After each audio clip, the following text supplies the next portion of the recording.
who just came in and were given tender directly under the influence. So, Senator Outa, let that time come. Let Chair. that time Order, come. order, So, now, order, let that time- order. let Chair. Senator Outa, Just excuse me, on Madam a Chair. point of order. No, No, I think you're out please. of order, former Senator. Let Chair, us order just first. allow me Order first. to follow up on what Senator Outa has raised. Earlier on, Board Chair, I asked a very simple question in terms of direct procurement. And your answer was that the board is not involved. Okay? That was your answer, correct? Now, I want to give you one example where you're directly involved. Okay? And I'll go directly to the contract. This is contract number Kemsa OIT 04 2019-2020 for supply, installation, and commissioning of racking system and associated works, which was signed 3rd August 2020. And I believe that those warehouses were being prepared to be able to store COVID materials. In this contract, you wrote a letter, and I'm going to read the letter. You intervened, and you actually raised serious concern and say, why are you stalling the process of this contract? And this is what you said in your email dated 27th of July 2020, and I think you're addressing the CEO, Jana Manjari. And I'll go straight to the last word. In fact, I'll read the entire email because it's just one page. I have seen copy of your letter reference Kemsa LS SOP 500 dated July 23rd, addressed to the Secretary, CEO, EACC on matters under reference. I have also seen EACC letter to you dated 18th of June requesting for documentation in relations to tender number Kemsa Const OIT 4 2019-2020. As you have correctly stated in your letter, aforesaid to EACC, PPARB duly determined the matter via its decision delivered on the 9th July 2020 and the 14 days within which the application would have file reference in the High Court expired on or about 23rd July without any such reference being filed. As far as I'm concerned, which is you, EACC has no authority in law or otherwise to allow or to use your words, give Kemsa a no objection to the execution of the contract pursuant to the tender under reference.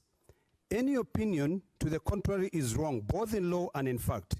You are no doubt aware of the legal consequences should the tender validity period expire. To no mention, the law suits any deals which Kemsa 2, Global Fund and TNT, on the other hand, are pushing us to complete this new warehouse without undue delay, which delay again will have severe consequences. My position, which is your position, is that EACC has absolutely no role to play in the execution of the contract, and your letter for said will only cause undue delay and was not in the least necessary to write. My instructions, the board instructions, the board that has got no direct involvement in procurement, are that the contract be signed immediately and in an event not later than noon tomorrow, 28th July, in the absence of a court order or other lawful reason. This was a contract worth 1 billion shillings.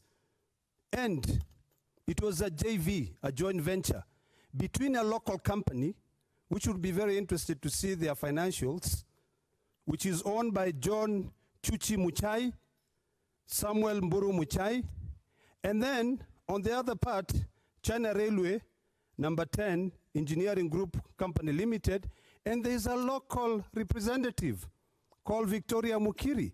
It would be very interesting for Kenyans to know, why is it that the board The chair of the board, a former senator, is now saying, I do not have any role in procurement, yet you are directing that that contract be signed immediately.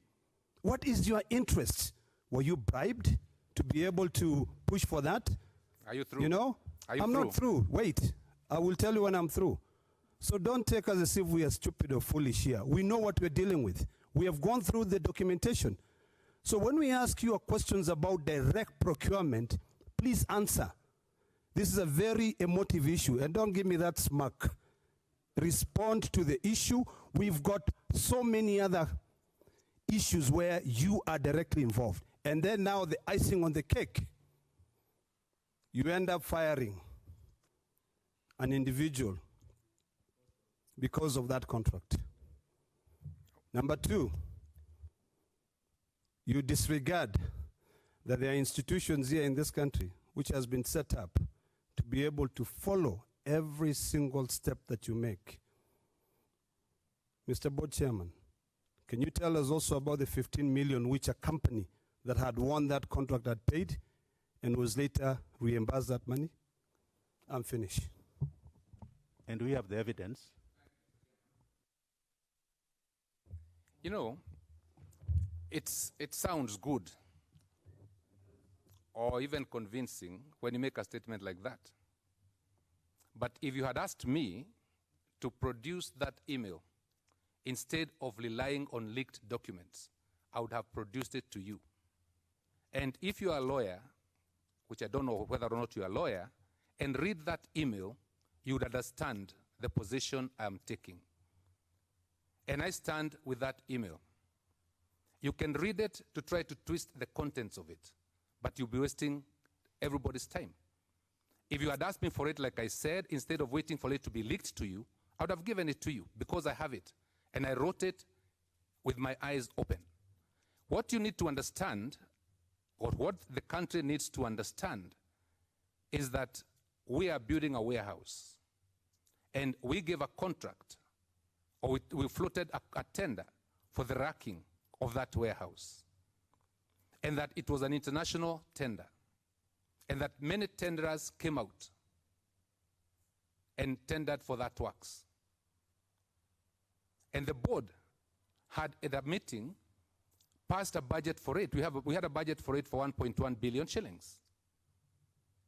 That's what you need to understand. And so I'm giving you the information. Because like I said, instead of relying on leaked documents, you had asked for the true position, I would have given it to you. Chair, proceed. There is no reason to sensationalize an Chair, issue. on a point of order. And listen, Is the board in order to be able to lecture people here? You're not going to get an Chair. answer. Order, CEO, there's a point of order that has Chair, been point of raised. order. We will not going to allow the chair of the board to lecture people here. If he's asked a question, he need to respond to it, to the chair. Okay, kindly. Because what we are seeing is trying to build another scenario where he is trying to escape the question that are more obvious to him than using that he's a lawyer. Now we want to bring other jargons. We are just asking you because before you said that you are not directly involved in procurement. Why were you writing this letter if you're not involved? If only you allow me to answer that question, Kindly. you get the answer if you don't interrupt me. Because you must understand, like I said, that this was a tender that was opened and a company won the tender. The company won the tender and another company that had tendered went to PPRAO, the board, to contest that tender. And that board made a decision. If you understand procurement laws, there's a period within which you appeal against the decision of the board. If there is no appeal, then the tendered position becomes the tendered position.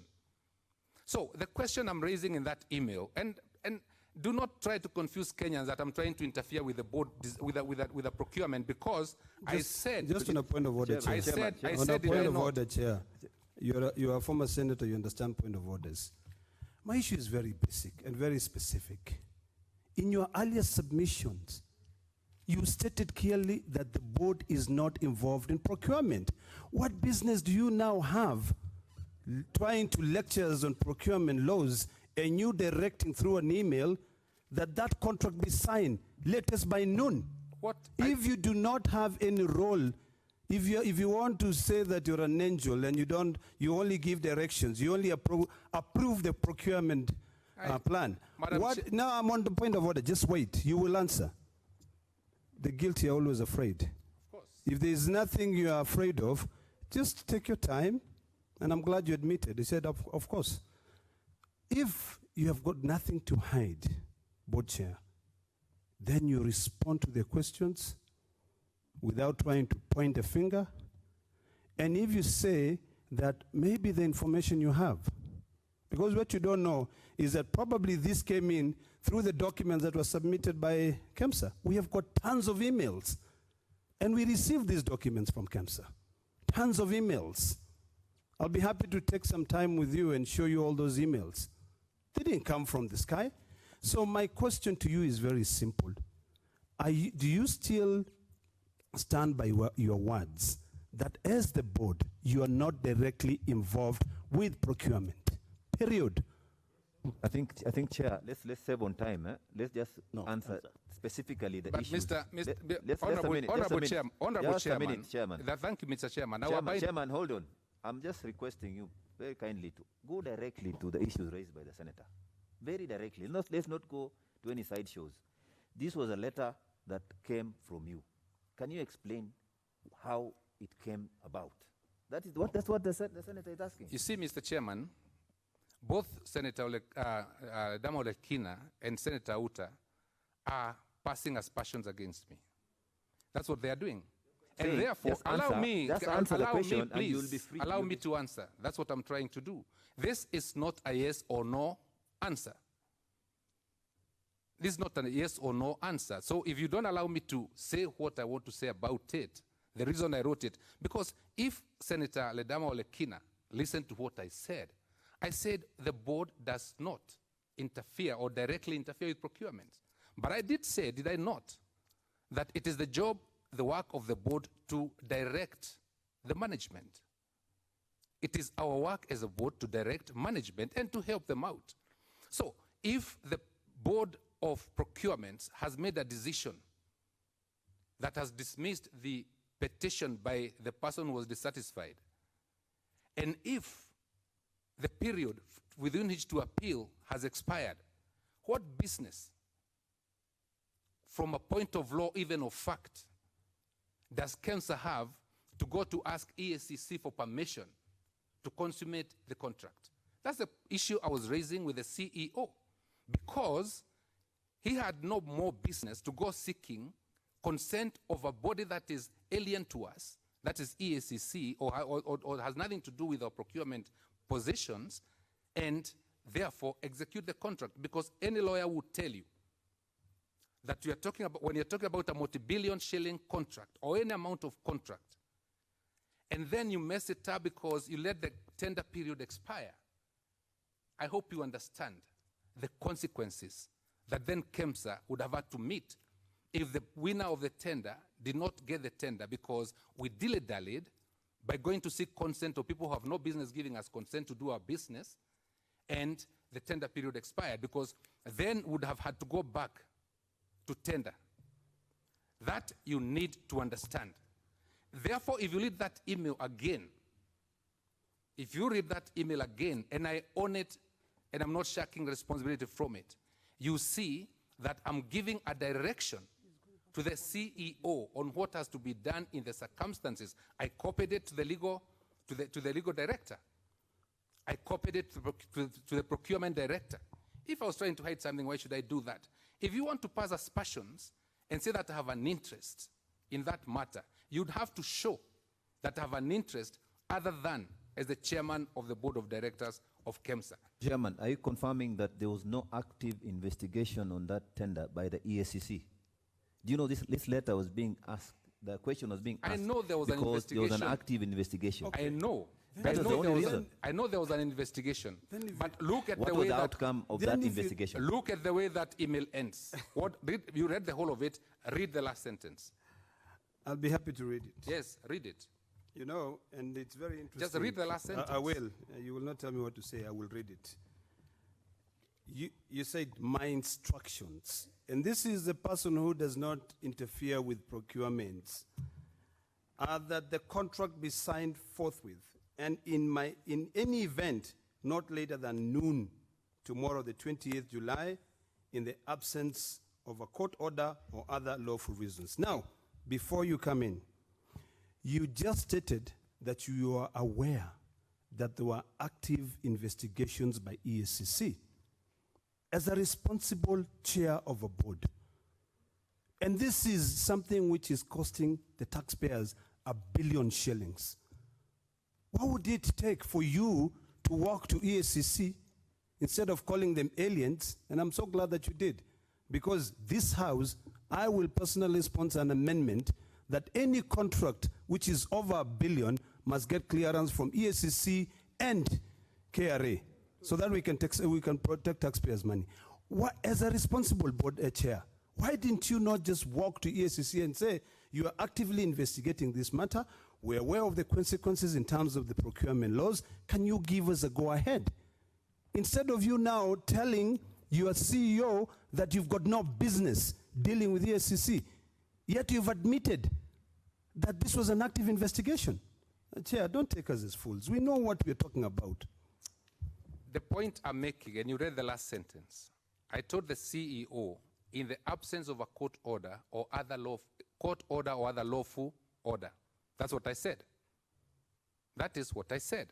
And as a responsible citizen, and I think I explained it, maybe you didn't follow, I said that the reason I did that, and to use your words conversely, was to save taxpayers' money. Because... Chair, on a point of order. Chair, the chair of the board. Point of order. I don't know whether he understands my order. You are giving order, you are not giving guidance to the CEO. Is that not interference? You are saying my order, and you are giving the time limit. Can you read that sentence again? Could you just read that letter again to him? Because we don't want you to evade from it's this okay. letter. It's all right. Let's read it to Fully him so that responsible. he can understand.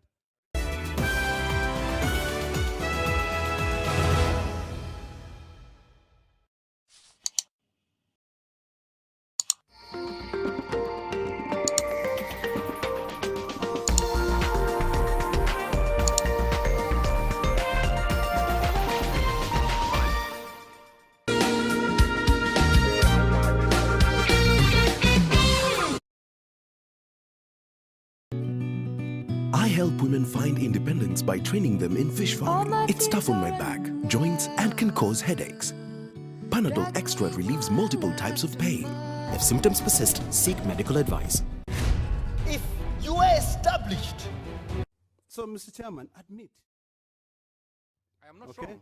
Yes, you are. I am not wrong. Well, in this you're case, we find you wrong. And you're not going to force me to be wrong. I'm saying, Senator Outa uses the words, my order.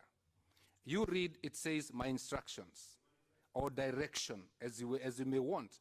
And I want to tell you this, and I hope you understand this instead of sensationalizing the issue, that if that contract was not signed because of a delay not caused by the tenderer, the one who had won the tender, the consequences would have been dire. That's what you need to understand. And that is why, as a responsible citizen chairman of Kemsa, I directed that it be signed, because if it wasn't, and the tender period expired, would have to do it all over again, and who would have them made the costs? Now you'd be talking about us letting a tender fail so that it can start all over again. So I want you to stop, please, sensationalizing this issue. When you use words like the guilty are afraid, who is guilty? Who is guilty? Because Order. at the end of the day, who are you saying is guilty? Order.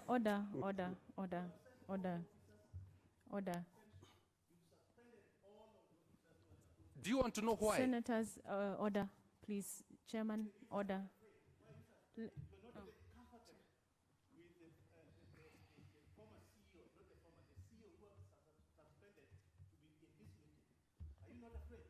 Senator Outa. Order, just a second, please. Through the please. Senator Kwamboka. Okay, Chair, if I may intervene at least to cool down the motions.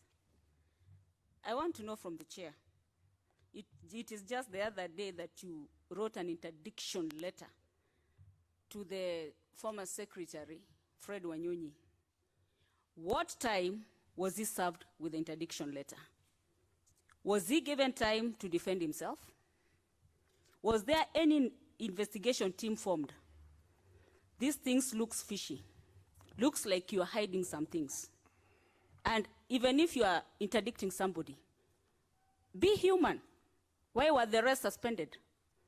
And after putting an acting CEO, did you replace that position that he used to hold?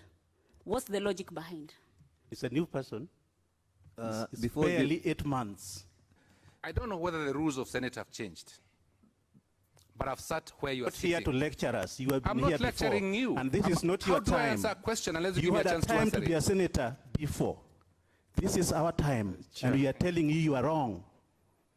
You know, you have made billionaires in this Republic of Kenya, and that's why we want you to give us those lists so that the Kenya could know who are these billionaires under your watch. Madam Chairman, am Kenyans are suffering. Am I going to be allowed to answer questions? Because if I'm not Chair. allowed to answer questions, then why was I invited here? Order, please, order. Chair. Let's Chair, be I asked orderly. a question. What Let's I be need orderly. are answers. Not let nobody tell us on how to ask question. You are here, you are facing us, just answer the questions the way it is. Yes, order. And I want to, Senator Mugeni, was yours a point of order? If it's a point of order, you can raise it before he answers. Yeah, Chair, the only the point I want to raise is that, Chair, please let's follow our standing orders very strictly. Otherwise, this meeting will degenerate into a shouting match, and we will not achieve the purpose why we came here. Chair, I want to request with humility that once questions are posed to the chair of the board, who I respect as a senior member of my legal profession, he should respond to the questions through the chair so that we don't engage in a shouting match between the members and the chair of the board, because you are the one who is moderating this meeting. Please. Senator Ali? Chair, thank you, Chair. I just want to request, as Honorable Omogeni has said, that we be respectful and we allow each other to hear each other, Chair. Otherwise, if we continue the way we are continuing, then we might have a problem here. I will also wish that we respect the chair of the board, who has been a deputy speaker of this house, a former member of parliament for a long time. At least today we are here, tomorrow you'll be there, so at least let's be a bit respectful as well. The other issue, Chair, is that I wanted to ask is procedures of employment. Somebody was said, Senator Kwamboka said that, just a follow-up to her question, that somebody was interdicted.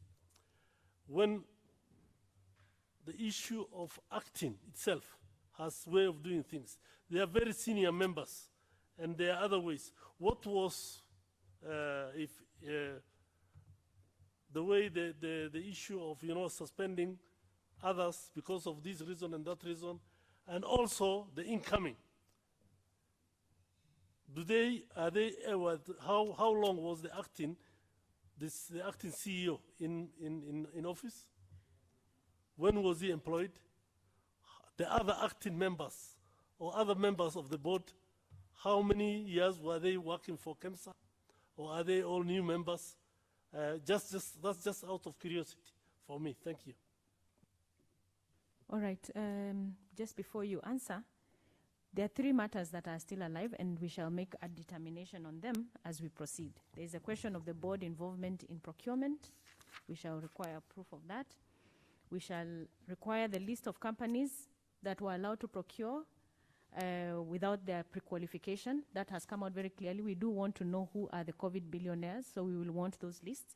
And now is the question of the procedures of employment. So you can go ahead and answer that. And I'm still alive to the fact that Senator Halake's questions have still not been addressed. So answer that one, and then we go to Senator Halake's questions, please. Thank you very much, Madam Chair. I'll try and answer those questions. But I still think it is important that before I'm accused of not answering the questions, you understand what procurement of the racking system meant and why I wrote the email I wrote. And I own that email, and I stand by it, and I want to tell you I have no interest other than being chairman of the board of Kemsa in that matter. Now, I had Senator Outa.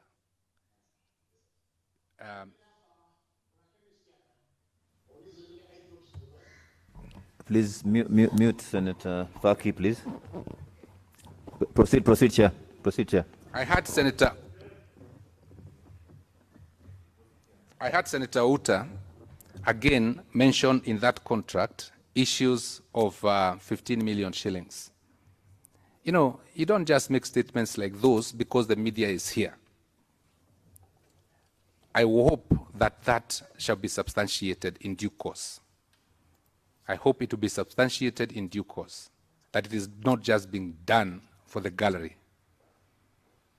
Now, on the issue of the, I think we've done with the issue of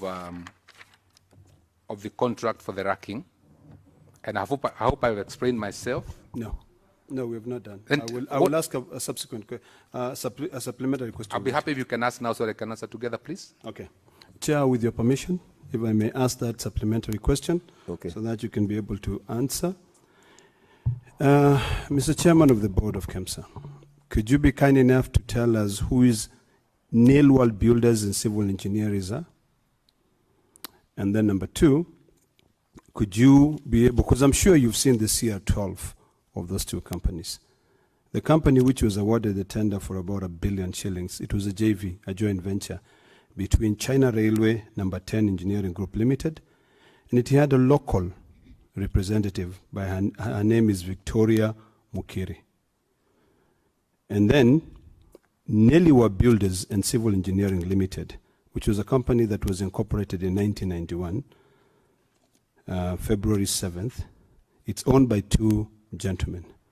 One, his name is John Chuchi Muchai, Samuel Mburu Muchai. I believe they are siblings.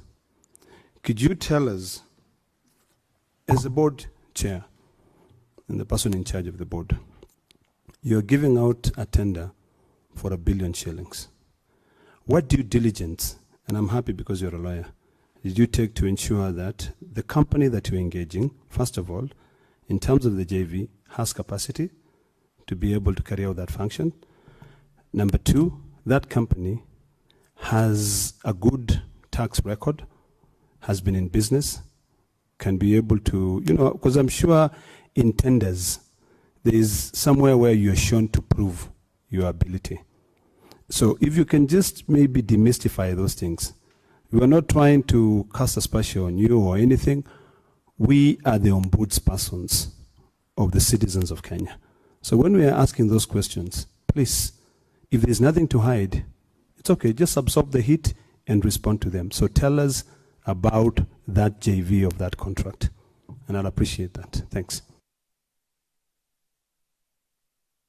The risk of repeating myself, as a chairman of the board and the board itself, we do not deal with management issues.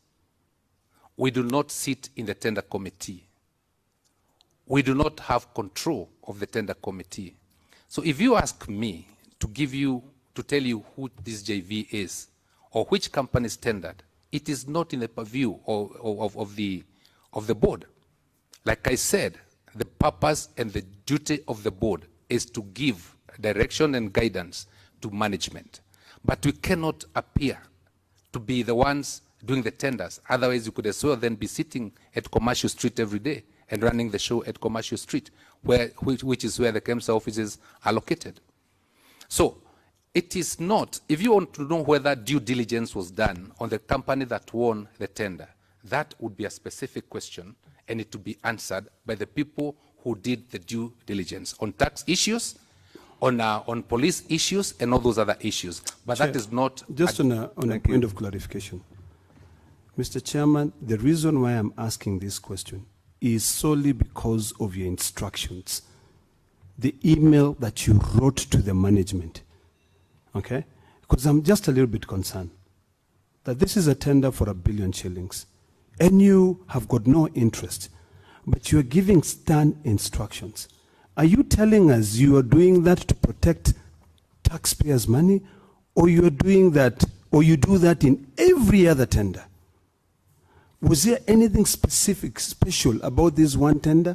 Because you're saying, and I will take them at face value, that as a board, you do not involve yourself in micromanaging the management team. But with your submissions and your letter, and owning up to that letter, it leaves a lot to be desired, Mr. Chairman. So, Mr. Chairman, that question asked has got to be answered in the context of your instructions, not generally what the role of the board is. Thank you, Mr. Chairman. But are you going to allow me to answer that question? Point of order, Chairman. I think, Point of order, Chairman, please. okay, what is it, Senator Ali? Let's ask the specific questions to the people concerned. Let the former CEO is here. He should tell us the due diligence and all those things. The procurement boss is here. They should tell us those things, Chair. I think with all fairness, I think, Chairman, you've answered the question. I think we don't need to belabor on this again. It is very clear. There's one issue I'd like to explain if you allow me. Then I you agree have been with very clear. Can yes. you just summarize and say you have got no involvement in this process? But let me tell you my interest, if you allow me, because I agree with Senator Ali, because what he has said is correct. But let me tell you what my interest is. And I have a lot of interest in this contract. I have a lot of interest in this contract because of this reason. Because when you quote it out of context, Mr. Chairman, then people don't get it. This is a government of Kenya development, jointly and substantially funded by Global Fund. Global Fund has given us substantial amounts of money, about 933 million shillings, towards this project. And Global Fund is following constantly to see how its money has been used. I've had several meetings with Global Fund on this issue, and have given them assurances. Among them, that their money is safe, and among them, that we are going to deliver the warehouse, because the racking is only a small part of the project, which is costing 3.2 billion shillings before racking.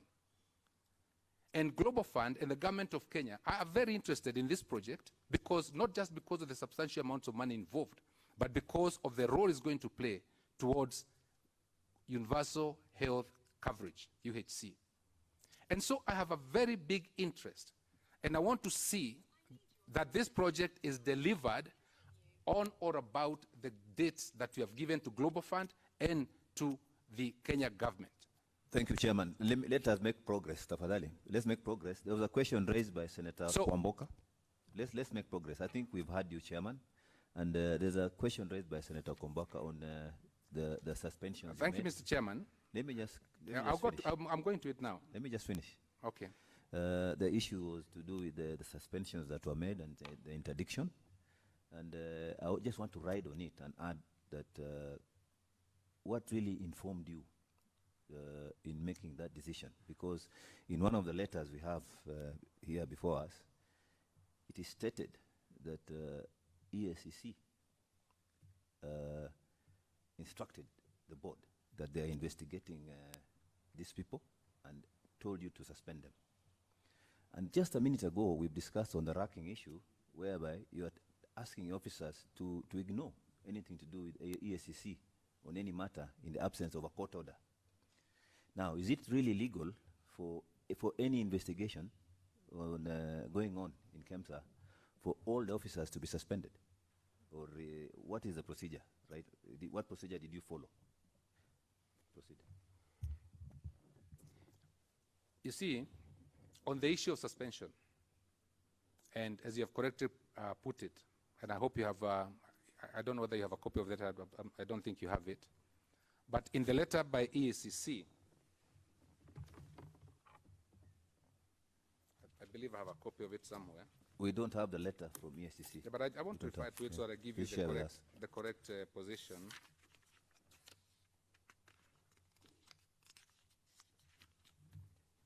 ESCC has said in the letter to me, actually, addressed to the chairman with copy to the CS. It says the commission, it ends by saying, to this end, the commission advises that the investigations proceed unabated. The services of John Manjari, the CEO, Charles Juma, the procurement director, Eliud Murithi, the commercial director, be suspended with immediate effect until investigations are concluded and/or you are advised otherwise, right? And that is it's based on that letter. It's based on that letter that we effected the suspension of those 3 officers. We knew investigations were going on because Dr. John Manjari is the CEO with whom I was working. And we knew investigations were going on. So when these instructions came, we as a board abided by the advice given by ESCC and did the suspension. And I think that was the right thing to do because they said to enable the investigations to go on unabated. I did not do it because I have anything against Dr. John Manjari or Mr. Charles Juma or Mr. Eliud Murithi or the board has anything against them. No. We are waiting for the investigations to be completed so that then we are advised on what to do after the investigations are completed. So they're on suspension. They have not been charged or anything. If they are charged in a court of law, there will be consequences. If investigations should complete and we are told that there is nothing against those 3 officers, they'll come back to Kemsa and serve in their positions. And their positions are not about to be filled by anybody until those investigations are completed. That's what we're asking. What about the issue whereby there was an active investigation of this tender which you instructed that it should be disregarded? That's a very different thing. That's the point, Mr. Chairman. That's a very different issue. Yeah. That's a very different issue. Because if an investigation was being done on the racking tender, and the court of law, in this case the board of procurement, has pronounced itself, and the person who had complained about that tender has not appealed against that decision, and the days are over, and we have a tender in place, as a responsible board, the only thing to do is to proceed with that tender. And I added that letter by saying, in the absence of a court order or other lawful authority. That's what I said. On a point of order, Chair. You have 2 different ESCC where you can also, one can advise you, one cannot advise you, Mr. Chair. Chair, on a point of order. Because on this matter of interdicting and suspending, now you can rely to them. On the matter of tendering, now they cannot advise you. Do we have 2 groups of ESCC in this Republic of Kenya? And why are you bringing 2 contradicting statements? Which one do we believe now? You know, thank you, Chairman. You know, Chair of the board, you're a lawyer and a former senator. You know very well that the issue that I raised are prima facie. On the first impression, it is very clear that when something is being investigated, and the advice is that should we proceed, there's a live investigation. You know, that is an issue that I'm really, really concerned about because it involves $1 billion shillings. We will proceed with the management later and we'll get the due diligence. You know, we'll pierce the corporate veil until we understand. Because when you're seated here as a chair, and I want to believe that your interest is for the citizens of Kenya, the taxpayers. You do not want a single penny to be misused.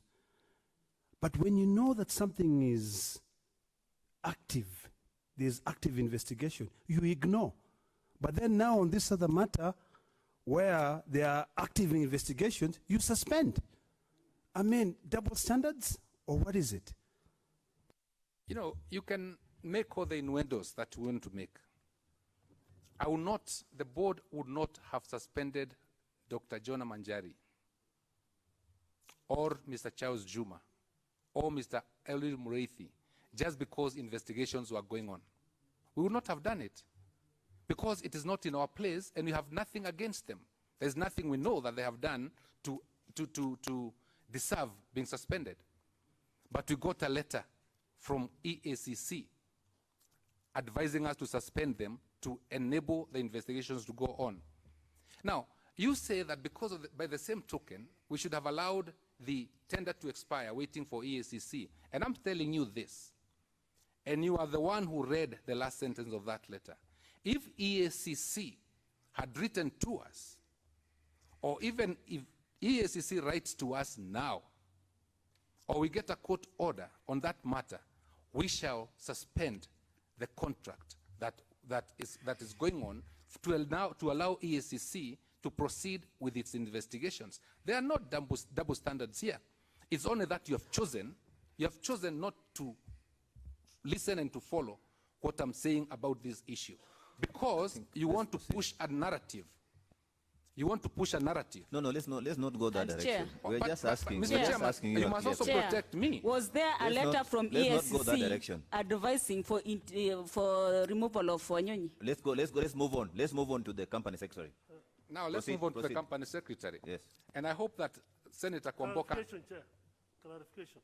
Sorry. Just clarification. Chairman, you're saying that with the removal, the suspension of the 3 officers, you got a letter from EACC. But for the warehouse, you never got anything from them. We haven't. It's just rumors that they were investigating. We have not. I can tell you here now that we know investigations were going on, again, in matters to do with Kemsa. Generally, we know that even PPRA is doing investigations at Kemsa. We also know that the Office of the Auditor General is doing an audit at Kemsa. We know all these things. But first and foremost, I'm a lawyer. Like Senator Olekina has kept saying, I'm a lawyer, that's true. And the fact of the matter is this, and I repeat this for the Hansard, that if EACC had not told us or advised us to suspend Dr. Jonah Manjari and the 2 other gentlemen, we would not have suspended them because we have nothing or any knowledge against them. But we did it to allow investigations to continue. I think we don't believe Mr. Chairman, please, because let me finish. With your permission, let me finish. And I'm saying this, that the glorified email that they keep referring to out of context, in which I gave a direction of myself as chairman of the board, and for which I take full responsibility, I did it because I knew the consequences. But I added it by saying that should there be any lawful order or other court order or other order, then do not sign the contract. That's what I said. And that is what any reasonable person would do. Now you want to show as if I have a personal interest in this matter. Just to Chairman, Chair. Let's move on. Maybe the way forward. Proceed with the question. Senator Kwamboka's question. The next question by Senator Kwamboka. She's talking about an interdiction of the companies of the legal director. And she's asking us why we did not wait for our EACC directive. I hope Senator Kwamboka understands the difference between interdiction and suspension. And I hope she understands the role of a board. And I hope she also understands that our manual at Kemsa. And if we are not going to be allowed to work as a board at Kemsa to make decisions for the good of Kemsa, if somebody wants to micromanage us, then I want to assure you, nothing will happen at Kemsa. How did you arrive at that decision? That's what she's asking you. She's not trying to micromanage you. But she is asking me why we did not wait for a letter from I'm EACC. just concerned because of what is happening right now in this country. Billions have been stolen. But why at this moment, that when people are you're supposed to come here and appear here, that's the time you are removing him from his job. That's why I'm just concerned like a Kenyan. Are you hiding something? And by your board serving him the letter at night, 8 p.m., he is there. Are you going What's to allow the me logic to answer? behind that? Will you allow me to answer, Mr. Chairman? It's a question posed to you, Chairman. Thanks. Please answer. So let me answer. First of all, you have that letter of suspension, of interdiction, you appear to have that letter, don't you? And if you look at it, you see it's an interdiction, not a suspension, right? And if you look at it clearly, you see the reasons. I want to tell you here that as a board, we have set up a committee to investigate the allegations made in that interdiction. And that is what the law says, that is what our mandate is as a board, and that is what our manual for employment says. The interdictions don't go for more than 3 months. If he should be found not to have done any of the things he's alleged to have done, he'll come back. If we establish it, he'll be suspended. And suspension could also lead to termination of the services. That's what the law says. And we know the law, and we are following the law. So if you want to intervene for him, what you need to do are two things. Point of clarification, I'm not intervening. I'm just concerned. Because it looks like, because you're not answering the questions that you're being asked by Senator Ledama and Outa, is there anything fishy that you're hiding by terminating people's job? Now, at least any lawyer would tell you that the cardinal principle of the law of evidence is that he who alleges must prove. Don't keep telling me that we have things to hide. Tell me what it is you're hiding. Kindly don't lecture me. Order. You are not in order to lecture me. Order. I have the right to ask you questions. Order. If you could just answer the question, then we can proceed. Chairman, please. Thank you, Madam Chair. But some questions are not for order? yes or no. Is that a point of order? Okay, proceed. I'm saying Just some questions, Madam Chair, question. with the greatest respect, are not just a yes or no answer. She Chair. said, Chair,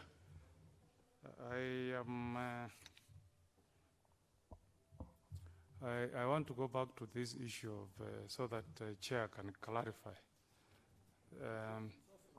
The issue of suspension. You know, I came here this morning because there is a hue and cry that people who made supplies to Kemsa were being paid higher prices than what is in the market. And I wanted to benefit from you, Chair, this morning in that respect. So, regarding the suspended CEO, as your board sat down to consider that hue and cry from the Kenyan public that the person who was giving out contracts gave out contracts to suppliers on prices that were higher than what is in the market, and in the process cashed in on this unfortunate pandemic to convert themselves into overnight billionaires. Has the board done any preliminary investigations? Related to that is the information that is out in the public that whereas these suppliers have become overnight millionaires, Kemsa is not in a very sound financial position. You as the board chair, what's your take on these very serious allegations that have been raised against your management? Chairman, I agree. Is that with an additional question? Senator Omogani. Chair, why we came here is because of the overnight billionaires, the COVID billionaires. Can we have questions and issues dealing with that? Madam Chair, we are talking the whole day we took because of one warehouse, which cost 1 billion, while billions were stolen or billions were misappropriated within some few months, Mr. Speaker, Mr. Chairman. So can these issues, can we go to those? We have still more questions here. I think members, we are actually getting there. We are actually building. We are actually getting there. We are actually building our case. In fact, so far we are doing very well because the chair is already telling us that he was very comfortable with the CEO, only that EACC intervened and got him suspended. So we are really building our case so that we now get to that topic. Yeah, we're not talking about avoiding any situation here. We are now moving to that topic that Senator Omogeni is saying. The only question that was pending was Senator Kwamboka's. If you could give us a direct answer on that, then we move on. Yeah. Then Abshiro's question. Then we move on to the main question that we are talking about. So we are just building our case here. We are not avoiding anything. So to answer Senator Kwamboka, Mr. Chairman, there is nothing we are hiding.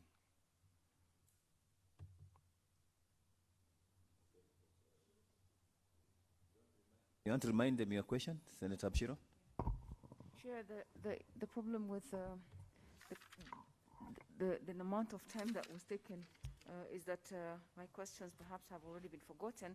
But basically what I wanted to know was issues around commitment letters on which direct procurement were done, and then in retrospectively the contracts being put in place. Issues around variations, the huge variations in the budgeted amounts, you know, from the initial 700 and something from the ministry to the, you know, to now where we are, and maybe we can be told where we are now with that. And also just the issues around, you know, the lists of companies that have done business on this, their profiles, the amounts allocated to each, I mean, the amounts of their contracts for each one of them, and things like that. So then we get to the bottom of this. Who are these millionaires? Is this just sensational, like the chairman is saying, or is it really a real thing that we need to look at and see that if indeed the profiles are as they are, and the procurement processes are as they are, direct procurement, on commitment letters, retrospective contracting, and these kinds of things, and we know exactly who these are. Mr. Chair, you've seen photos of everybody going around being, now anybody who has a beef with you will put you as a COVID millionaire. That's why we need to know who are the real millionaires or billionaires of the COVID, listed with amounts, with their profiles, because this country and our Bill of Rights has every right to get the information from Kemsa in the detail and the substance that the country deserves. Thank you, Senator Alake. Chair, just yes. to... A follow-up? Yeah, follow-up on Senator Habishiro Halaki's question. What I'd like to know, because we've got tons and tons of questions, but we'll be specific, and I'll follow up. My colleague has raised issues of commitment letters being given to companies. I'm aware, and I'm sure, Mr. Chairman, you're aware of a company called Killing that had been given 2 commitment letters to be able to purchase, I think I don't know what it was supposed to be, to supply about 450,000 worth of this COVID PPEs. But then those commitment letters were cancelled. And the argument was that there was no budget. So to follow up on my sister's question, is that earlier on you had indicated to us that you have about 4 billion, and you've also been given a lot of money. Was this company part of your pre-qualified companies, or was it one of those companies that were to be given without any pre-qualification? Because we had asked about the issue of direct procurement, the issue of companies that are pre-qualified, and the issue of companies that are not pre-qualified. Please demystify that for us. I think, Chair, you can proceed. Can I proceed? An answer, please proceed.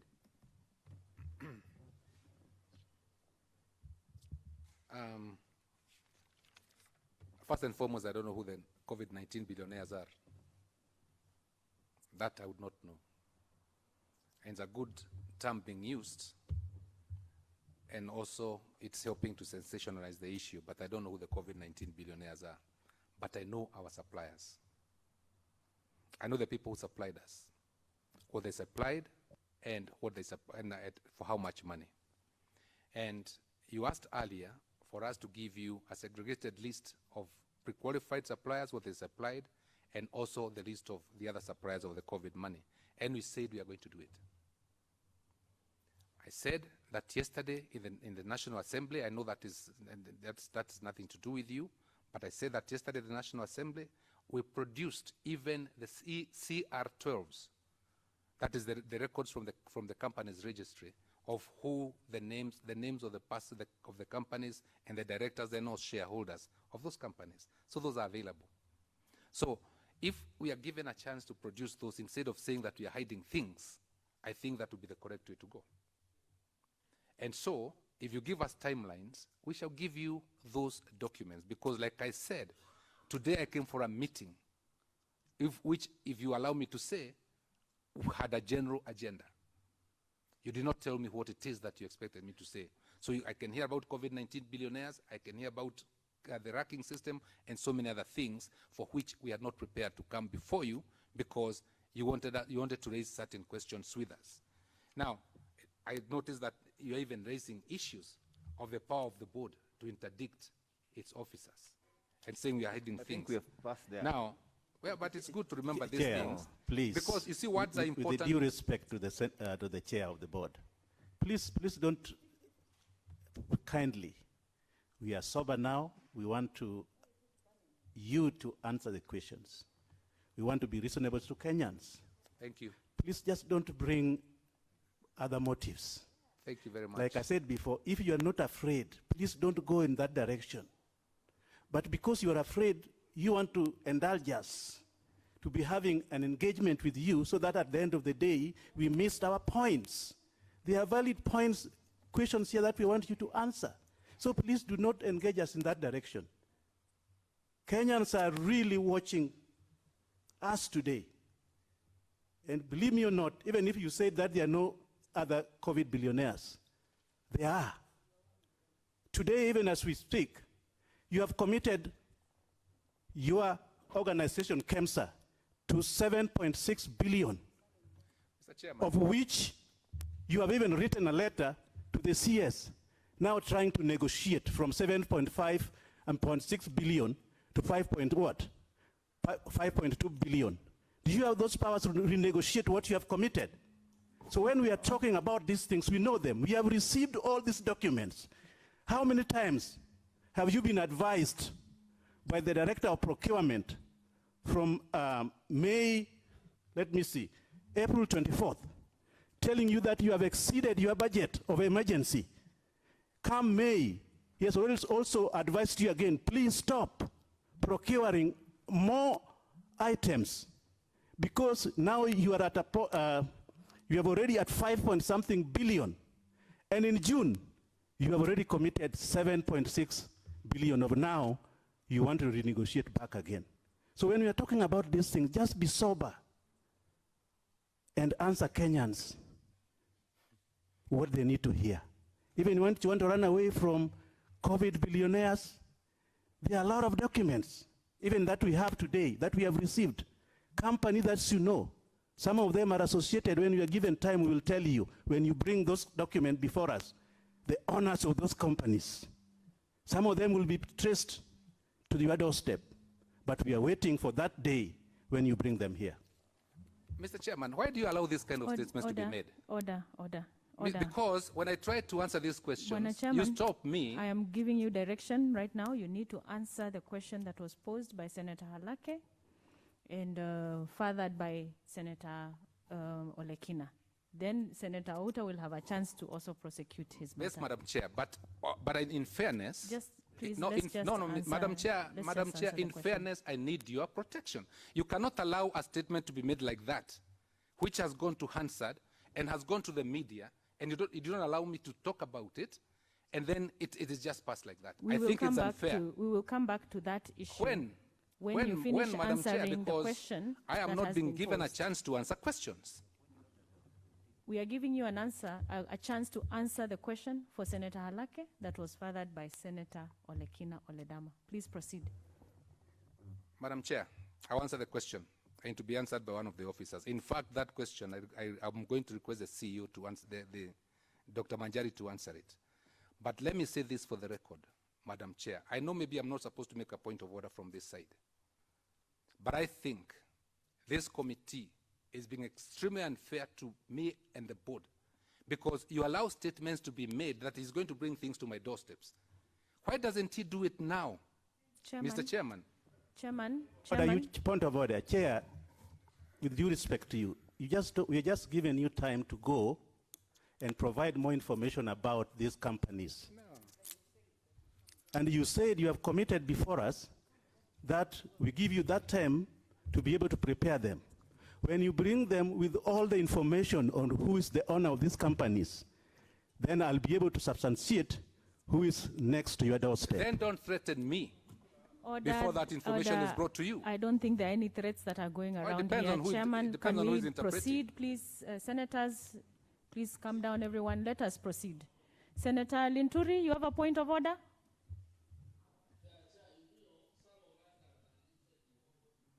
You have to speak louder, Senator, please.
Senator, we are not getting you. Very sorry. We are not getting you at all.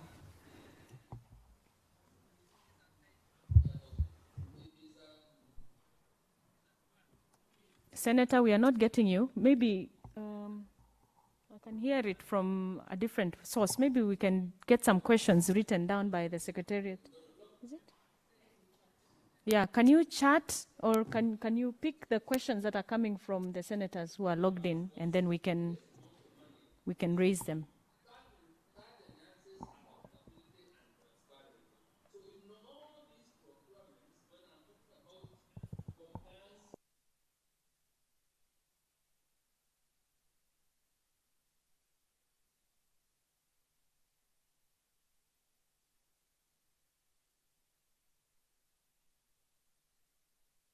Okay, I think we will just have to let that one go. Senator Linturi, can you hear me? I have to interject. We can't hear you very well. We are requesting that you write out your question, then we shall raise it for you on the floor because it's not clear from your end. Then, Chairman, I think we are back to you to answer that question.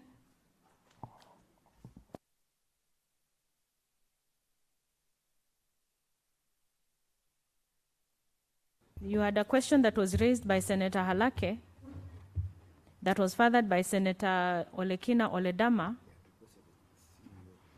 Or you had said that the CEO would answer that question. Let the CEO answer it. Yeah. Are you prepared? Go ahead. Thank you, Chair and Co-Chair. I'll answer on the question that was raised by Senator Mugeni on the issues of the higher prices than what is in the market. We started this process on 9th of February, where we were given a letter by the Acting Director General telling us to prepare for COVID. On the 5th of March, we also had a substantive meeting that we held at the Ministry of Health, and we were communicated on the modeling that had been started building up as advised by the WHO. As time went by, when we started doing the procurements and through or using Section 103 and Section 69 of the Procurement Act, the market price as of March and as of April, these commodities, as we are aware, there were lockdown in China and India, where we get most of these commodities. And at that time, the market price, as the market forces on demand and supply would dictate, the prices were quite high, Chairman. And what we did not even know or have any protocol on how to manage COVID. As you are aware, we didn't even know that a mask will be used in the management of prevention of transmission of the COVID-19. So as we were getting guidance, there was panic in this country, and we were tasked as Kemsa, using our mandate, which is to procure, warehouse, and distribute, and also being a strategic reserve for commodities that are supposed to be used in this country in the event of an emergency. So we went into a full gear, and we were given assurance during the fund mobilization meetings that we kept on having at the Ministry of Health, that the funds will come from the Ministry of Health, the funds will come from Treasury through what we call the donor-supported budgets, and there were also COVID fund that was instituted in this country that was headed by eminent persons. And as we were doing the procurement using those sections, we invented what we call the retrospective procurement, and we didn't have regulations. As you are aware, we don't have regulations to the Procurement Act. And for us to institute that, I got guidance from the procurement director, and we started by giving a commitment letter. As we gave this commitment letter, the understanding was it is to a person who has the commodities. So there is the Section 69, which talks of urgent need, and the guidance of how we do the procurement, direct procurement that is in Section 103. So we started by having someone who has the commodities, and we want to thank especially those who came in at that time, especially maids, who had some of the commodities, and we did the mop-up. As time went by, the prices continued to skyrocket, and we didn't even have a single mask. I want to give this assurance, Senator Omugeni, that as a CEO, I was put in a very awkward position where I'm supposed to have commodities, but I didn't have a single commodity. At one time, when patients were full at the Bagathi Hospital, and they were transited to KU, I spent my money, 165,000, where doctors had gone on a strike at night. And there was only one supplier who told me, get it or leave it. And I actually paid, and I delivered to KU Hospital. And that has been forgotten. And we have moved on. So the prices were very high because of just on a point of order, Chair. Yes. Is the CEO now submitting that they have engaged in procurement without the approval of the board? Because I'm trying to understand that your statements, you're saying that you were purchasing and there are people who did not have the materials, so you invited the people who could just come and supply you. Are you now submitting that you engage in procurement without the approval of the board? Madam Chair, and Proceed. the Chairman, I want to say the following, that we do procure using several approvals. We procure having approvals from National Treasury as a principal recipient of the Global Fund. We do a procure from the USAID as an approval from USAID for procurement using their funds, using their law. And we do procure from the Minister of Health as an approval. What we get as approval from the board, and that's what the chairman said, is we usually prepare a procurement plan at the beginning of the financial year. And that is usually approved as a procurement plan. Nobody knew there would be COVID in March in this country, as COVID has started in China in December. So we did procure from the approval of the Minister of Health, from the planning meetings that we held, as I said, starting from 9th of March. So just on another point of clarification. So the board, since at that time when you were getting approval from the Ministry of Health, you do not involve your board at all. So the board, you do not, as the secretary of the board, do you report to the board that I have engaged in this X, Y, and Z procurement with the approval of the Ministry of Health, or you choose not to? Chairman and the co-chair, we have what we call board updates through committees and through the board, the full board meetings. So from March up to current, we have been giving a lot of board updates of what we have procured. So we keep the board abreast on what is happening on day-to-day through committees. Okay, then proceed. Yes, on the financial position. Excuse, before you exit the issue of prices. I sit in the Ad-hoc committee of COVID-19. And for your benefit, we got complaints from the governors themselves when they appeared before us that your prices were much higher than the pricing in the market. And you know, with the economics of scale, because you command a big market, your price, you should actually be the one offering these commodities at much, much lower prices. Now, PPEs, we were told, you are selling them to the governors at much higher price than the market price. Okay? So when we got a comparison, it seems that you are the ones who has actually produced what we are calling the COVID millionaires, because they are making abnormal profits.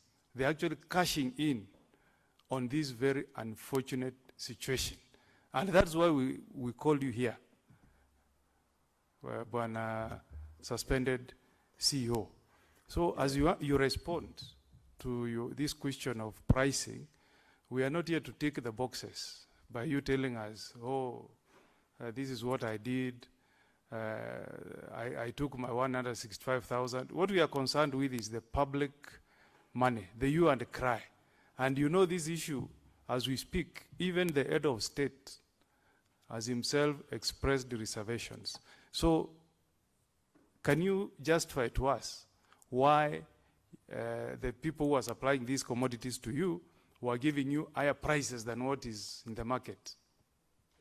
That's the question I want you to answer. Chair, I also have a complaint. How hard is it for my, sorry, this is so hard. How hard is it for my very direct question with regards to the direct procurement on basis of commitment letters, which then a contract is drawn after, answered? Secondly, I had asked how long the normal process takes, so that then we can compare it to the process that is direct procurement, that goes into all the way to June and July. So I don't know why. And then I have asked this at the beginning, and there's been, how hard is it to answer?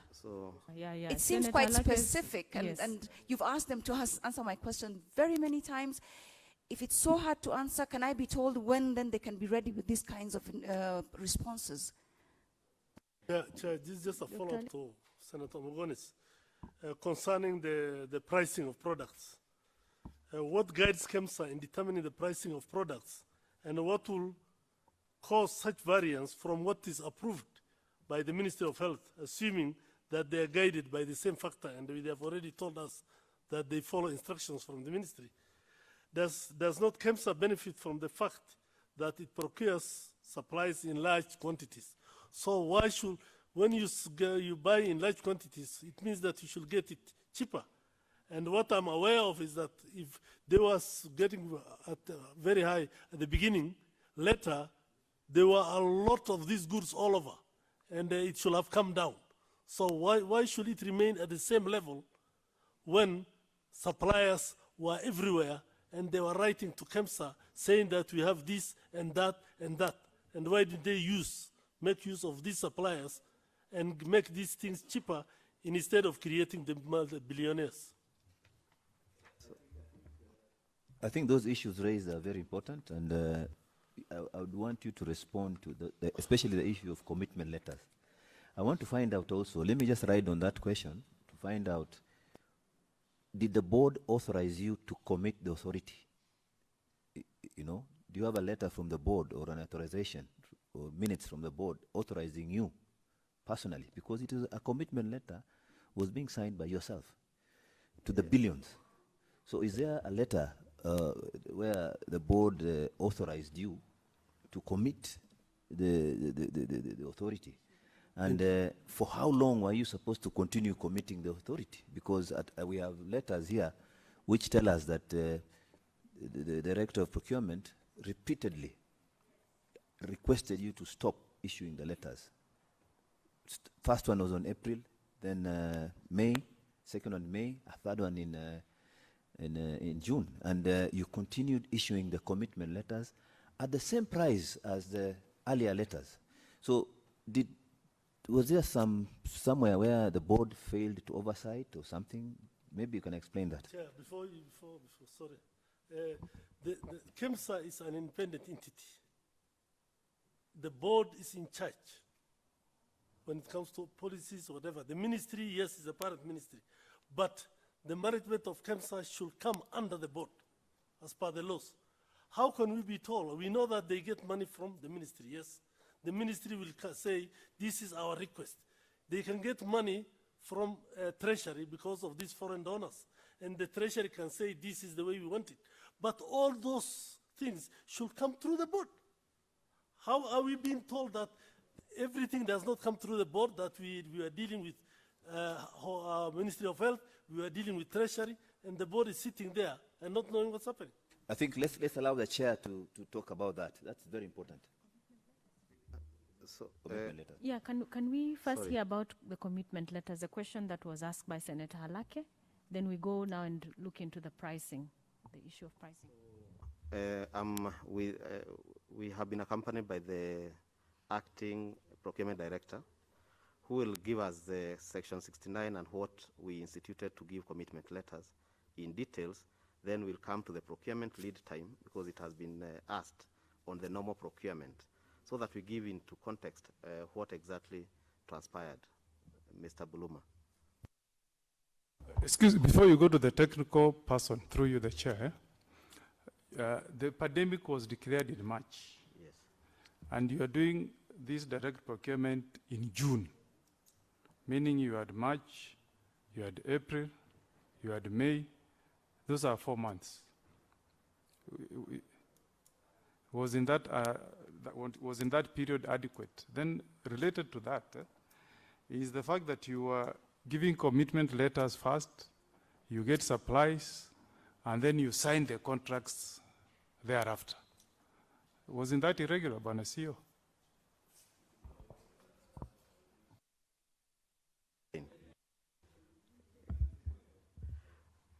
What I'm saying is that it is not irregular, and we did not give commitment letters in June. We only gave March and April.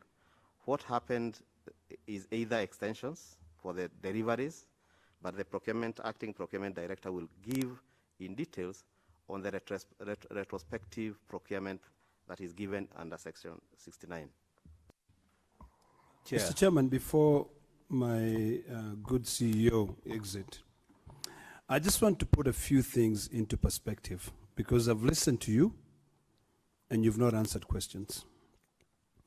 You have stated here that you get authority to incur expenditures from National Treasury, USAID, Ministry of Health, and the board.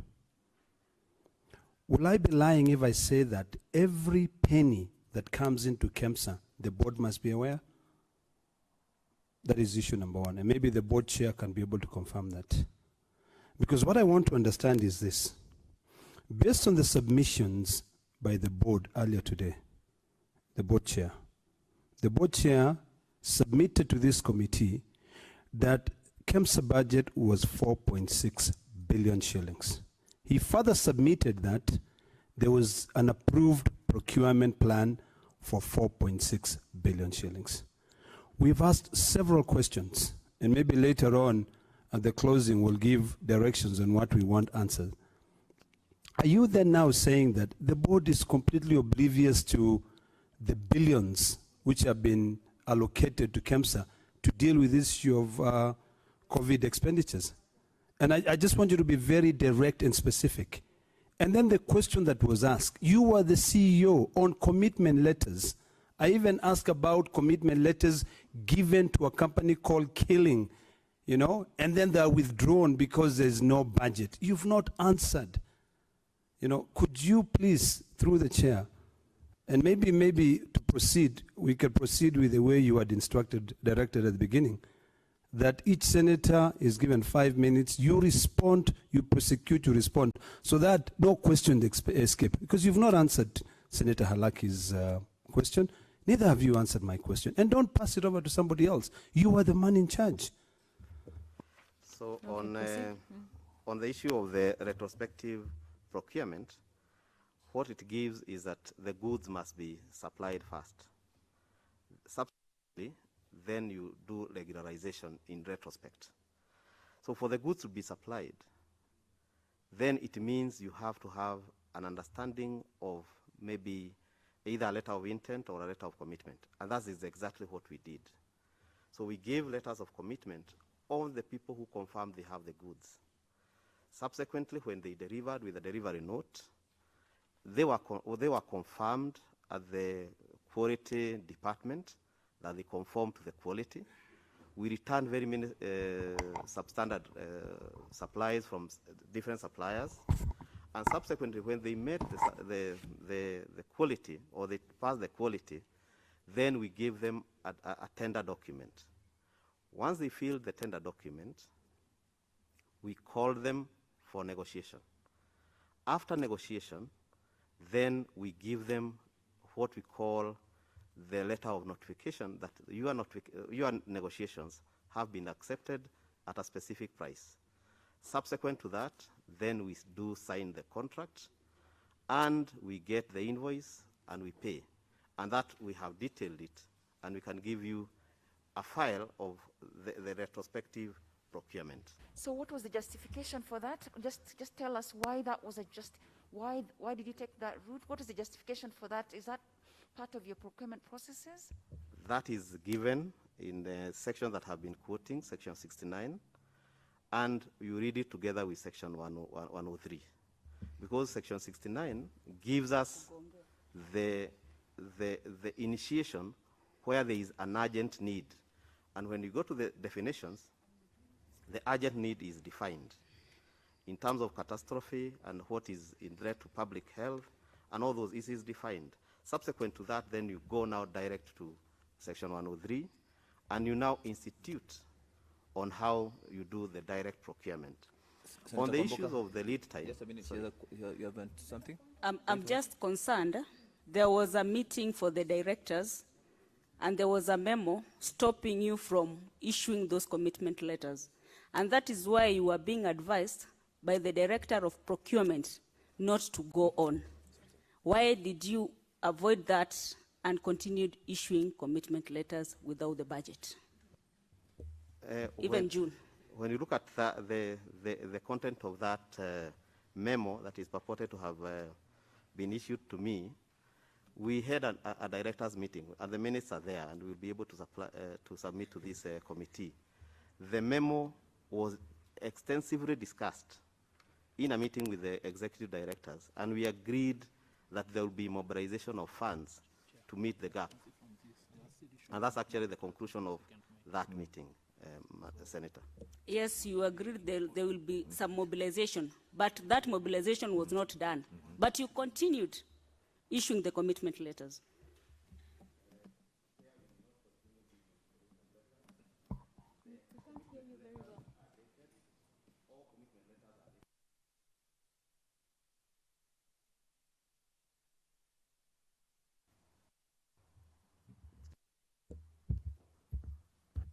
All commitment letters were dated, and what we did was to give extensions for the people who were not supplied.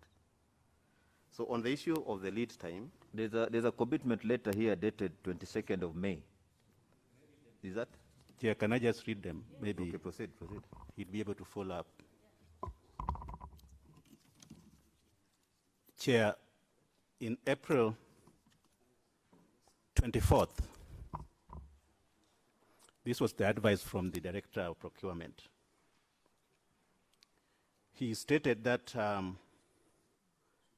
the board by that time had already done direct procurement at a tune of 4 billion. And earlier you have heard it from the chair of the board that you only have a budget of what? 4.6. Then you continue. That advice was ignored. This is from the Director of Procurement. Then it comes to May. This is now in May. I'm trying to look. Then in May, he issued another one, advising you not to continue doing direct procurement. At that time, you have already committed up to a tune of 5.2 billion. And again, in June, he advised you again that you have exceeded the budget that was already been given to Kemsa in terms of direct procurement. And by June 4th, you have already given a commitment letter to suppliers at a tune of 7.6. To make the matters worse, June 29th, these are the words of the Director of Procurement. And Chair, if you indulge me just to read it. Emergency procurement of complete PPE kits, COVID-19 preparedness. We make reference to the letter RFK/CM/01/2020 dated 25th June 2020 on the above subject, Killing Limited. In the line with the limited budgets for COVID items, as earlier advised, and those are the 3 memos that I've just, presented before this committee. Kindly shelve this procurement until we have adequate finances. He's giving a red warning. But already, you have committed 7.6 billion. And of late, maybe the chair of the board will answer later. I know there's a letter. If you have not, that's fine. That you have asked the cabinet secretary. Now, you wanted to review. I don't know who gives that power. And we'll provide the letter. That's on the 25th of this month. Now trying to ask the cabinet secretary, now if you'd allow them, now to renegotiate the commitment that the Kemsa has given to suppliers at 7.6 to around 5.2 billion. So the question that will come, or a follow-up question that we may need to ask you. If you have already committed 7.6 to these suppliers, what if the suppliers say that you have already given them a letter, pay them at the initial? What will you do? Since now you are asking the cabinet secretary now to review it again. What law allows you to commit, give somebody the price, and then later on you tell him, now I'm not paying you 9, I'm paying you 2. What if that person says no? What will you do? Will you save Kenyans money, or will you pay the billionaires? So, Chair, as I had said earlier, when this pandemic started, there was no budget provided for. There was a panic in this country, and we continued to procure. Sorry, just to interject that, as you answer that, can you just make it clear what are your usual procurement lead times as you answer that question on how the commitment letters come in? Yeah, and that's what I wanted the Director Procurement to just say the lead time is between this to this, because I can't remember it offhand. Yeah. I don't know the actual lead time for the open international tender or open national tender. But in essence, there is the timelines that are given in the Procurement Act, where once you do the advertisement, it is given between, I think it's between 14 to 21 days. Then you open, you do what we call evaluation within 30 days.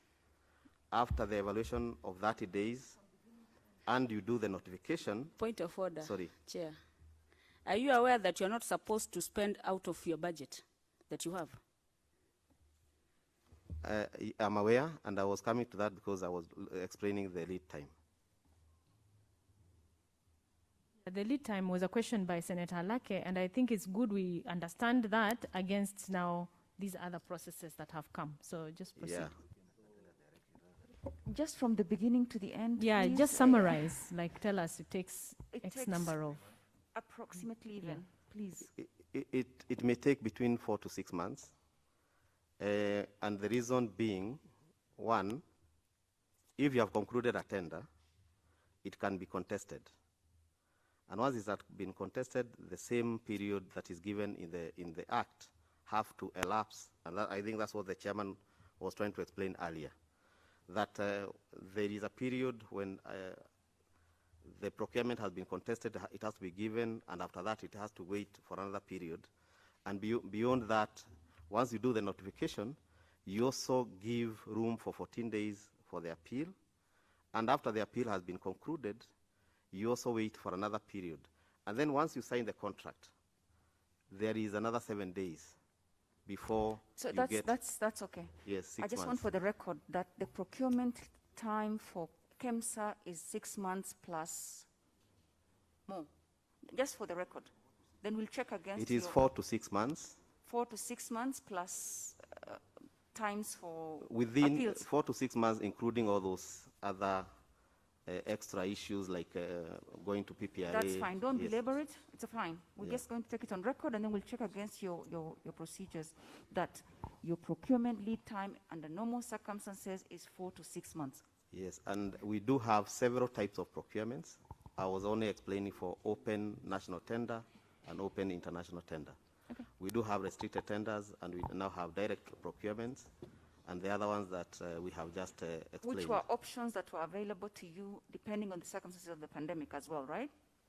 The only option at that time was the urgent procurement, because it was a catastrophic, it was a pandemic, and we were saving lives. Okay, so maybe you can just tell me the normal lead time is 4 to 6 months, but for restricted tender, it's this much, and for pandemic purposes, we did that, so that then we can see what options were available to you, given that commitment letters were coming out even as late as almost June, so that then we can compare for purposes of comparison. For urgent need, it is immediate. And because this was progressive, we did not know when this, or rather we don't even know when the pandemic will end. No, I just, and I know you're saying it's not a yes or, but I just want to know, I'm sure being the sole procurement distribution agency, these are some of the things, your SOPs must be very clear in terms of stock out, in terms of, so if there's one thing you should be very clear on by virtue of your mandate, is the lead times for the different types of tenders that you do. Because that's all you do, you tender. That's your core business, isn't it? So, please, if you tell us you don't know, it's fine too, for the record, but if you tell us for open national and international to 4 to 6 months, for restricted tender where there's pre-qualified suppliers is this much, and for this pandemic we did this, then we see what available was not utilized, or why you chose one process over another, the rationale for it. And I'm not saying to you answer these questions now, but these are some of the things that perhaps I'd rather even you give it to your procurement, then we get rid of it once and for all. Thank you, sir. Madam Chair, if we are allowed, we can give the analysis of each and every procurement method, because we have been doing these processes over time. Chair, just on a point of order. Just on a point of order. Can I? Let Olekina go first. Okay. Order, right? Yes, it's a point of order. But a CEO or suspended CEO, I don't know what to refer you to. You've quoted Section 69 of the Public Procurement and Disposable Act, which allows you to procure retrospectively. You've also quoted Section 103 when it comes to direct procurement, what you may do and what you may not do. Have you taken time to look at those two provisions of the Act? And then finally, what else, as a respectable or rather responsible CEO, who has got the fiduciary duty to ensure that public resources are utilized effectively, have you done? Because if you look at Section 56 of the Act, and we are going back to the initial questions of direct procurement, pre-qualified suppliers, and others who are not pre-qualified. I want to read to you what Section 56 says. Use of a list of another state organ or public entity. To identify qualified persons, a state organ or public entity may seek in writing to use another state organ's public entity or regulated professional bodies registration list of all registered persons in the category. You can read further. When you realize that this was a pandemic and it required you to get goods to be able to deal with that issue, you've stated to us that you just invited everybody who had this because no one knew that there was going to be COVID in Kenya in March. Did you look at what Section 56 of the Act say? Or will it be your submission that you considered Section 56 and all those who supplied you goods and they are not your pre-qualified suppliers were pre-qualified suppliers of another government entity, or you did not? That one we did Just not. hold, yeah. Sorry. Did you have another point of order? Yes. In the same line as what In the same Olekina line. and Senator? Mine, CEO, are two things in the line of my colleagues that I've asked about.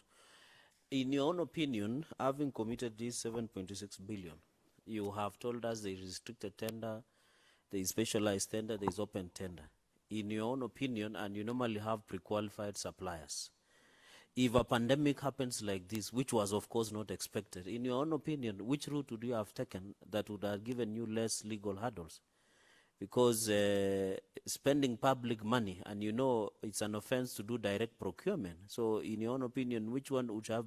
Because I have heard you explaining the normal procurement procedures per Public Finance Management Act. You have not been in a position to tell us what were the options on the table.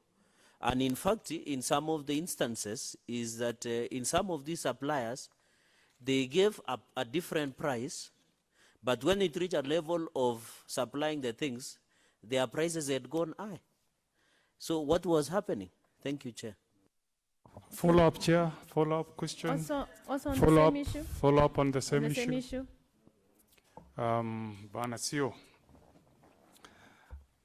of the companies that were pre-qualified, as at the time you are opting for direct procurement, is there any company that had a capacity to supply the documents that you sought to procure through direct procurement? Or to put it differently, had any of those pre-qualified companies supplied the same goods that you sought to procure through direct procurement? If I can give you an example, like natural gloves. Did you have companies that were pre-qualified that had before supplied Kemsa with those items? The answer is no. Nitrile glove was not a stock item in Kemsa. The N95. What about the others, the other commodities? That's what I was trying to go through. The N95, we only had one supplier who was supplying it for the MDR patients for TB. And at the time of the pandemic, because these were very small quantities that they usually, the management of MDR TB, we have very few patients. And we did have a framework contract for a certain supplier for that item. Were they given an opportunity to supply since they had dealt with you before? We actually contacted them. And as I had said earlier in the beginning, they gave us a lead time that they'll do the supply in July. Because, as I said earlier, N95 was a product of 3M, which is a US company. And in US, all the supplies that were being manufactured, including ventilators, were locked. And the supplier said he's not able to supply. And that's why we went to an alternative, which is KN95, which will do the same purpose. And as you walk around this country, you'll see people with KN95, and you'll hardly see any person with N95 because it was locked. And even the suppliers from GE for the ventilators, they could not be able to come to this part of the country. Just on a point of order, Chair, just for clarity, the CEO is saying they chose to apply the sections of the Act selectively. You did not exhaust what the Act requires. And I want to read this section for you to understand. I'd read part 1, I'm going to read part 2. Provided that the list is valid and developed through a competitive process in accordance with the relevant provisions of this Act, or the case of a regulated professional body developed through a process in accordance with relevant provisions of the legislation regulating the particular profession. And finally, 56.2 say the state organ or public entity shall, not may, then subject the list together with its own, where applicable, to the procedures of this Act, to the procurement procedures. So what you said is this: there's a pandemic, no one in your pre-qualified can be able to supply you with the goods. You then did not choose to talk to the Ministry of Health or any other body, the Council of Governors, until recently, when the Kemsa Act was amended, had their suppliers who were supplying them with goods. You chose not to talk to them as required by the Act. You proceeded and just allowed some very innovative businessmen to supply with that KN95, which was not anywhere. Is that isn't that now what you're saying? No. Then what exactly are you saying if you ignored section 56.2 of the Act? We do have letters from the Solicitor General, and we have letters from PPRA, and they only guided us on those two sections. That is section 103 and section 69. The procurement director re-emphasized on the same, and we did not go for that section 56 as it has been read by the Honorable Senator. So what you're admitting is that you did not apply section 56 as part of your options for procurement during a pandemic. Chair, point of order. Those letters that the CEO is talking about, is it part of the documentation? And I'm not getting you that whether board was involved or not. So can you clarify on that? And those letters that you are relying on from Solicitor General and KRA, Are they here with us? So because you are conversing, so we need that documentation so that it allow us to be on the same page with you. Since Senator Ledam has raised a very critical issue on section on the Public Finance Management Act on your reliance, because you must satisfy us with your answer on the basis and the argument on what you relied on. And the biggest concern we are, Chair, is we are concerned with whether the law was followed to the letter. And that advice that you are talking about, Solicitor General and others, and what was the role of the board in all this? Because you cannot act alone as the CEO. You must act on the sanction or approval by the board. The fortunate thing is that I don't work alone. I work with the management team. I'm accompanied today here by the interdicted legal director, who was part of the advice that I was getting, and also the acting procurement director. And they're here to confirm whether we followed the law. The question is only where the CEO, through you, Chair, where are the letters? You know, yeah, I agree. I've seen the list of the people you have came with. Where are the letters? Can you table the letters? The acting CEO, I think, can provide those letters because I don't have access to the office. So you are telling us it is like a love story. You are telling us, you know, this is what happened. You know, this is a high court, my friend. Article 125 is very clear. When we are here, we are sitting like a high court. Anything you say, you are saying under oath. So you should be careful on what you are submitting before the House. We are not a kangaroo sitting. Isi baraza ya wazee. Patia sisi evidence. Give us the evidence. Don't tell us a story about the acting CEO. Tell if you do not have or you contravene the law, as has been read by Senator Ledama. Tell us this should have happened. If it did not happen, don't tell us something, because this CEO, before I finish, don't run yourself into contempt of this committee, because it will be contemptuous to say something that you cannot substantiate. Please provide the letters. Chair and co-chair. Senator Beth?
Thank you. Thank you.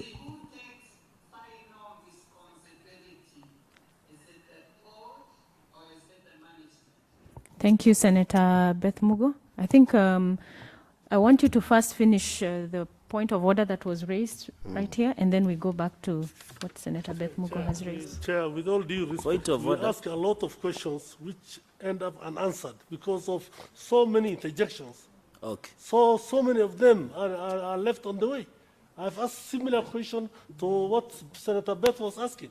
Yes, that's right. Yes, we'll come back to that one. Let him prosecute this one. The interjections and the questions which you asked earlier should be answered. Otherwise, this is not right. Thank you. Chair, in fact, I've noticed, I don't know whether the CEO is writing our questions. He must write. Can you write questions and then answer them orderly? You know, this is a serious matter, Bwana CEO. Can you write the question so that you don't leave any question outside? Because if you don't answer, we'll take a yes for that answer. Please, be writing down. Yeah. Okay, thank you. Please finish that one. Chair, as it has been observed, we are starting answering a question, and we are taken to another direction. On what Senator has asked on the issues of whether we have the letters, those letters will provide them, because we do have those letters in our folders. And what Senator Beth Mogo has asked, the board is aware on all the procurements and all the sources of funds that we have in Kemsa, because we do have what we call a budgeting process, which goes all the way to even development of what we call the performance contracting, which captures all the sources of funding. And after that, we now go to the procurement plan. And it is presented to the board, and it is passed. We then, after the budget has been passed and approved by the National Assembly through National Treasury, through the MOH, we get a communication of the approved budget from the National Treasury, and we institute this budget through the board. The board has several committees. And two committees are very keen on what we do as a board. That is the Finance and Strategy Committee and the Supply Chain Committee. And then we do have an audit committee. So all these matters I think let's make progress. You've assured us that the board knows. Chair, the issues specific I asked. The CEO told us about monies they get direct from the ministry and the instructions which follow. They also talked of monies which come directly from Treasury, and instructions follow. When it came to this emergency now, did they inform the board whenever they were doing those things, or the committee, because the committee of the board is the board, or the chairman himself, because the chairman is supposed to be given these things on a daily basis? Some of us have been in boards and we know what happens. Chair, were they doing these things, the procurements, on their own, and later informing the board as an issue of something has happened, or were they informing them before they did these things? Please confirm, was the board in the know?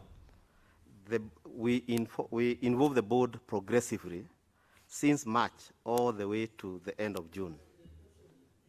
The CEO is not answering the question. The issue is not progressively. You've already told us about the budget which you pass at the beginning of the year. That's not the issue. When it came to issue of COVID, and you got money from World Bank, you got money from many other donors, monies were coming from the government, was the board in the know? Or after you do your purchases and you do what you need to do, you did, is when you are informing the board? That's the specific question. Please answer it. As you have noted, we have only two sources of funds for this COVID pandemic. We have the Kemsa Capital, and we have the World Bank funds. So it is true, and it's yes, we involved the board. Yes, let me,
Thank you, Senator. Thank you, Senator. I think that's a very clear question, and I want you to answer that with my earlier question. Did the board authorize you to commit Kemsa? And that commitment that went above the budget, was the board in the know? I think that's a similar question, and a very direct question, I think. Yeah, so the answer to this, we didn't get an approved budget for COVID, because what we had was the approved budget for HPTs of 4.6 billion. And subsequently, we do report to the board on the expenditures. Sorry. Subsequently, we do submit our reports to the board. And as I said earlier, we start with the budget making process. We come to the approved budget. We come to the procurement plan. Then we start now the Point of order, Chair. I don't think the suspended CEO is answering the specific questions. Please stick to the questions. You know, if you could just answer directly, then you avoid, so many issues. Then we can move on to something else. Please just answer the question. Chair, it was a very specific question. That's where I was heading to, Chair. Now the budget... Chair, point of order. You don't dictate how the committee operates. We are directing you answer specific questions. Wachana Kiingereza mingi. Yes, Chair. You should tell us whether the excess budget was allowed by the board through, and they have to also consult the ministry. It's a very specific question, or the chairman can answer that question as well. Answer that but question. It's a very specific question. Or the chairman can answer. The answer is no. Yeah, okay. So you the board was not aware. Things outside the budget without approval from the board and the ministry. Simple. Chair, just come in here. Did you authorize him to commit Kemsa way above the budget? Mr. Chairman, and I believe this is a very important question, like you have said, like members have said. And I told you at the beginning that the board approved a budget of 4.6 billion shillings. I think 4.650 billion shillings. We're talking about COVID, because he's telling us that is something else. We have only one Kemsa. And one year, one financial year. Okay, proceed. I told you that we also have a procurement plan on which the board approves, and which therefore the management works on, right? So the question that Senator Ali is asking, and I think is the same question you had asked, is whether the board approved, whether there is anything showing, a resolution showing, that the board allowed them to go beyond budget. And the CEO has said, like I would say, the answer is no. The answer is no, and the CEO has said that. But then I think it's also important to note at this point, because, Mr. Chairman, you have raised the issue that COVID was not in the procurement plan. I think it's important to note that, because COVID came in March, 3 months to the end of the financial year. So that was when already almost all our HPT funding our budget was exhausted. So in those 3 months, that's now when the commitments were made for COVID.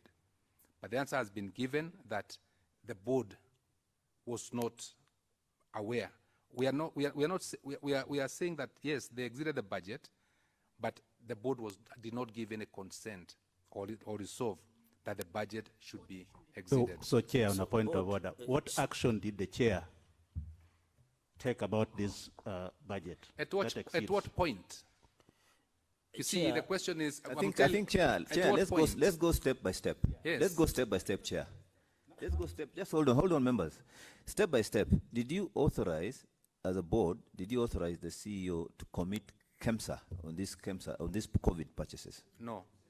You did not authorize No, we did not. The CEO? We did not. So the CEO went ahead on a buying spree without the board's approval. I don't know whether that's a correct word to use, because let me tell you this, so that everybody, if you allow me, when COVID was declared on or about 15th of March this year, like the CEO has said, we had no president for COVID.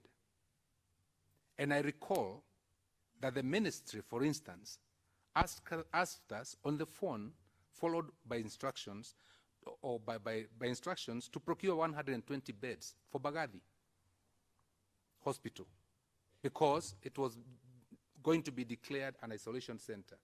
We had no budget at that moment for 120 beds to be taken to Bagathi.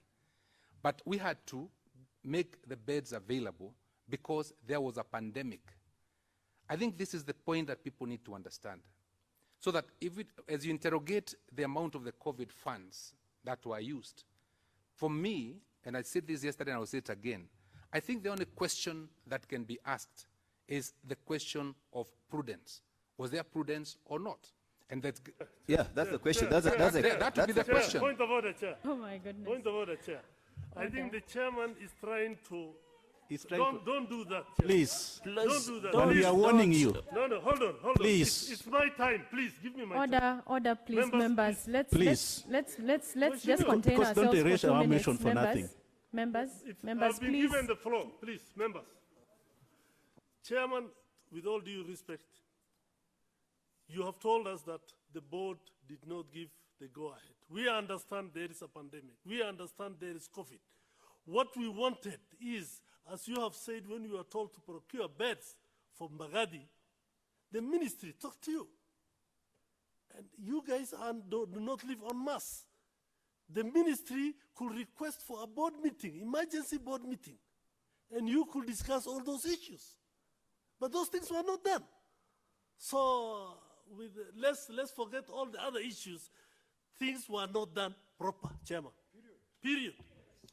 Chair, maybe point of order. Members, so that Point of order so that we make progress. I want With all to. due respect, I also Chair. want to say. I know it's very exciting, but I think we have an answer. I We think have we an can answer. admit that we have an answer. Just a point, a quick clarification to the CEO and the board chair.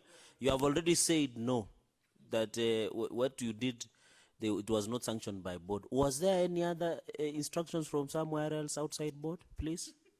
Maybe from God? Thank you. Let me put this issue the way I was under a lot of pressure for providing commodities in this country. We received SMSs, we received phone calls, we received emails, we received letters, and we were told to distribute to several hotspots, hot points at that time where there was COVID, especially the coastal region, and here in Nairobi and Mandera. And all those issues were accompanied with a lot of pressure, and we did not have these commodities. Then what happened is that the understanding that I had given earlier is that this funding will come from National Treasury under the donor contribution. This budget will come from the MOH, and this budget will come from the COVID fund that had been created in this country. The most unfortunate thing is that none of those monies came except the 758 million for COVID and the World Bank. I think we are digressing, Bwana CEO. We had agreed, let's go step by step. We agreed, let's go step by step. I was asking Bwana Chairman that, have you looked at the commitment letters that are given by the CEO? It has only one signature of one person, and you are confirming to this committee that you were not oversighting him. You allowed him to proceed with committing the organization in billions without even ensuring that probably there's a check and balance, whereby we even have 2 officers signing that letter, or 3 officers. I would have expected the finance director to sign that letter, the head of procurement should have signed that letter, and the CEO. But when you have the CEO alone, who doesn't even know what the balances are, who disregards advice from the director of procurement to stop further procurement, was that responsible? Was that responsible as a board? Did you act responsibly in safeguarding the public funds? Chair, maybe before the chair of the board goes, there is a specific question I asked the CEO that apart from board, which you have said there was no instruction from board, was there anybody else who was pushing you to make the decisions, either by the minister or some other people? Don't say there were many SMSs or emails, just be specific. Was there any individuals who were forcing you to make some of these decisions outside the board sanctions? I would say yes. There were, you know, there were requests from the PS. Okay. There was requests from the cabinet secretary. Which PS? He's going to give us names. Was it written? Was it written? As I said earlier, there was Which some PS, and be specific? Which PS? Susan Mochache. Yes, yes. There were requests from the cabinet secretary, Honorable. Written or by phone call? Either phone calls, most of them SMSs and phone calls. Yes. We did have from the National Emergency Who Response. cabinet Which CS? It's good you give us names for Which the record. CS? We've said Honorable Mutai Kagwe. Yes. And we also got the emergency response team that was handling COVID. Who specifically? There was an engineer, there was a brigadier, somebody, I can't remember his name, who was heading that section. Okay. I remember at one stage they came direct to Kemsa. Yes. And they wanted specific items which we didn't have. And we were told, you know, we need to respond to that aspect. And if we are not able to, you know, to respond in that warehouse, they'll come and take it over. Point of order, Okay, Chair. so Chair, before Ladama comes in, so you decided to take instructions of these other entities outside the board. Is it a yes or no? Not outside the board, but including the board, because we gave the responses and updates to the board. So the board is lying by saying they were not aware what you are doing? The board only confirmed about exceeding the budget. Only? The updates are there, and we have given, we have minutes for, and the files. So of the updates we gave PS to the of board. PS Mochache, Cabinet Secretary Mutai Kagwe, and Brigadier somebody, those are the people you are taking instructions from. Yes or no? Say instructions, we are responding yes to or the no? requests. Yes or no? Yes. Okay, thank you. Chair, Thank you, just Chair. on I a rest point my of order. Yes, Senator Point of order. Olekina.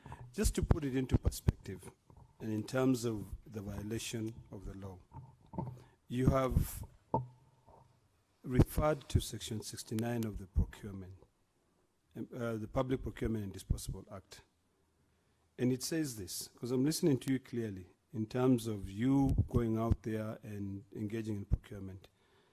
69.1 says, all approvals relating to any procedures in procurement shall be in writing and properly dated, documented, and filed.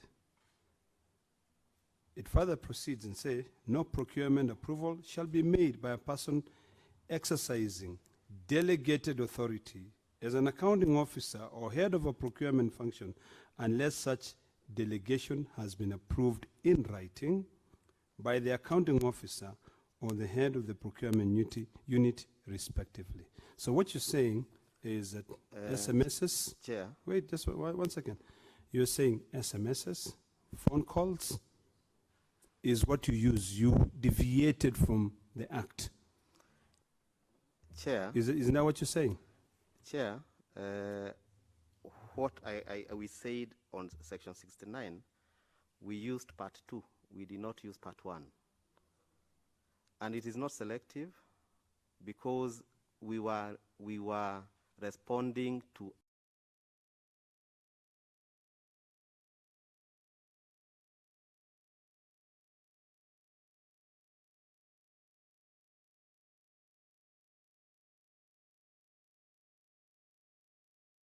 Yeah.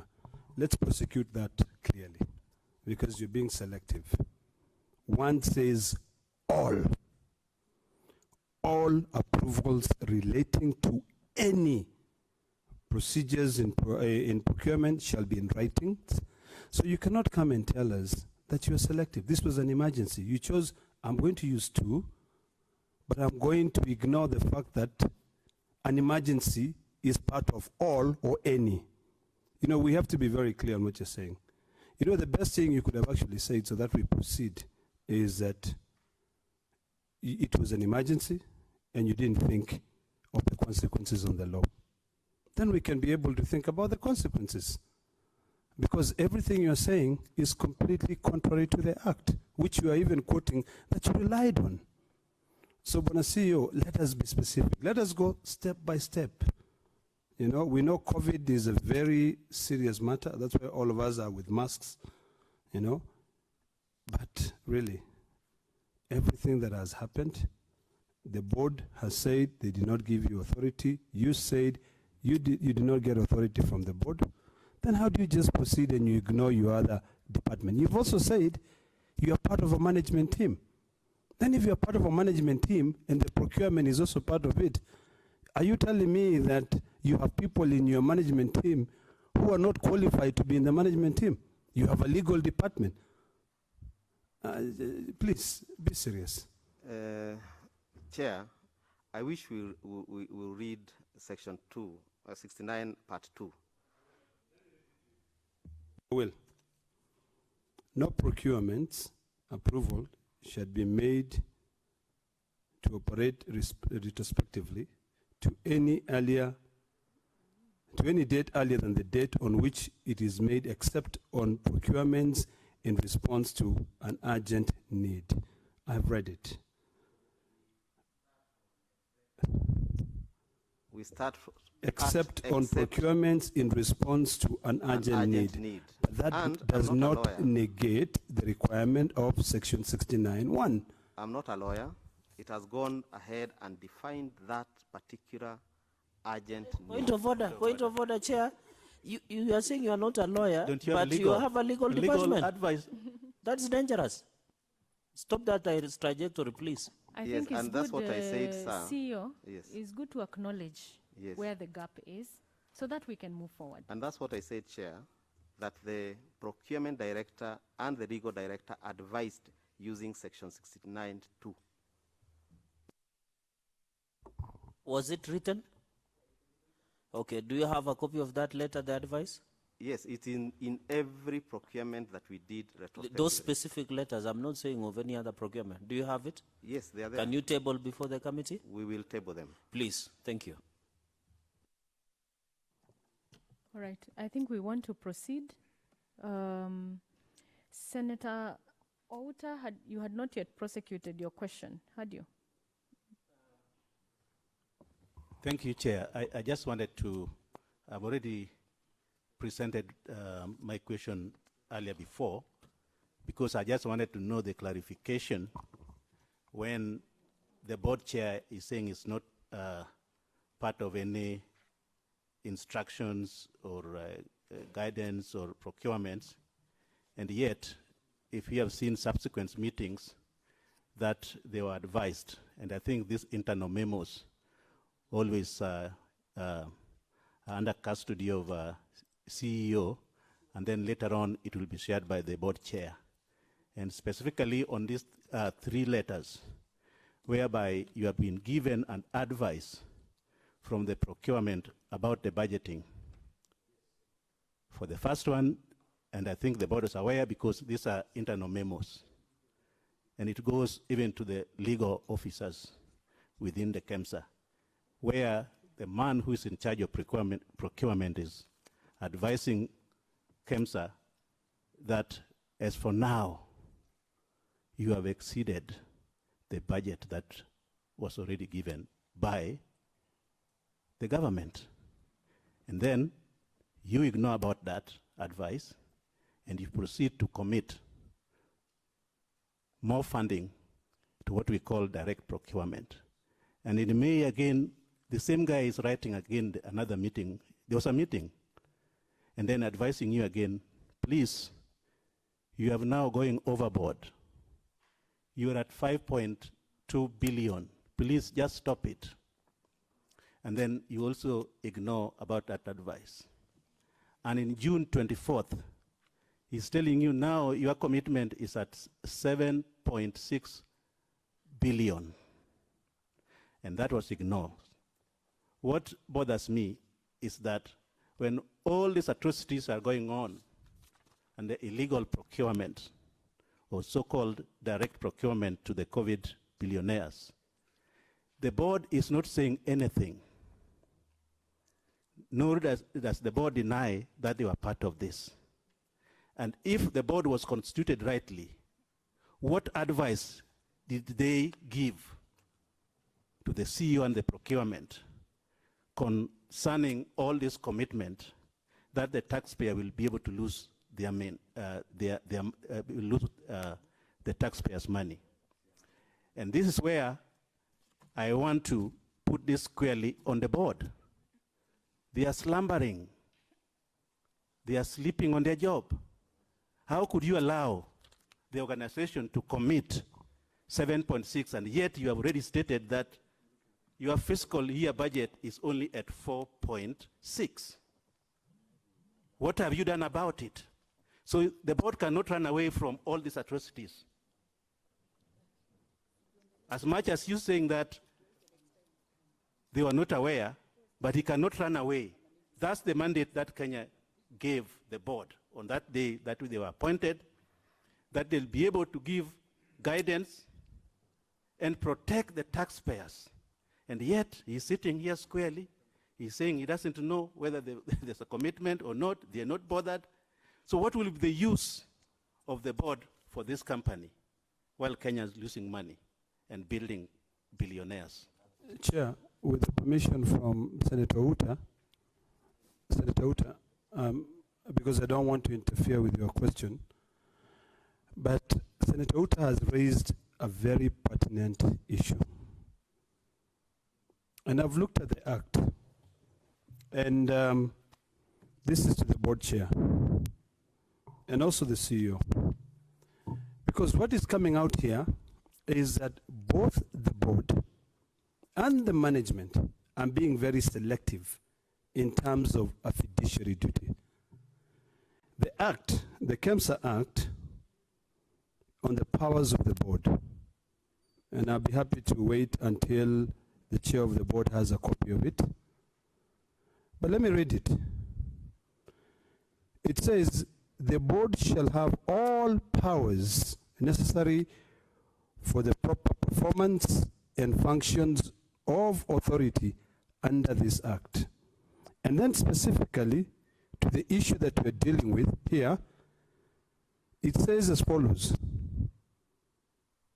open such bank accounts for the funds of the authority as may be necessary. Receive, in fact, 2C, which is a very interesting thing because the board is like, we're only aware of a 4.6 billion. But this one, it says, receives any grant, gift, donations, and endowment, and make legitimate disbursement therefrom. The CEO has indicated clearly, and Senator Uta has tried to prosecute this matter, that the board is supposed to be involved in every dealing of the institution. The CEO has told us that they did not get approval from the board to be able to spend COVID money.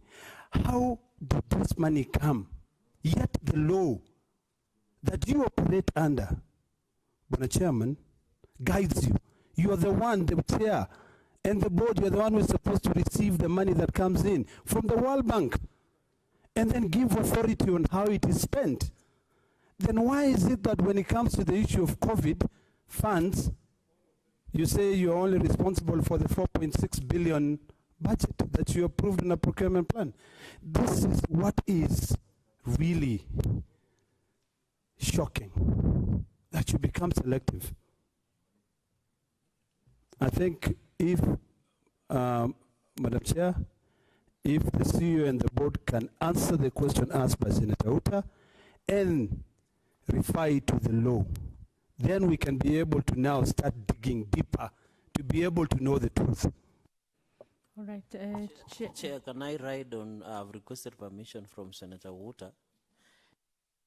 Sorry, I want to pick it from where Senator Ledama left. One, you know, the chair, who is a distinguished senator of the board, knows what we call corporate governance. And the corporate governance, the tenets and principles of corporate governance, does not allow the board to abdicate its responsibility as highlighted by the Kemsa Act. And I want to add what Senator, my brother from Narok, said. When you look at section 6 on the same section, but it says the board may perform or undertake any activity that may be necessary for the fulfillment of any of the functions of the authority on this act.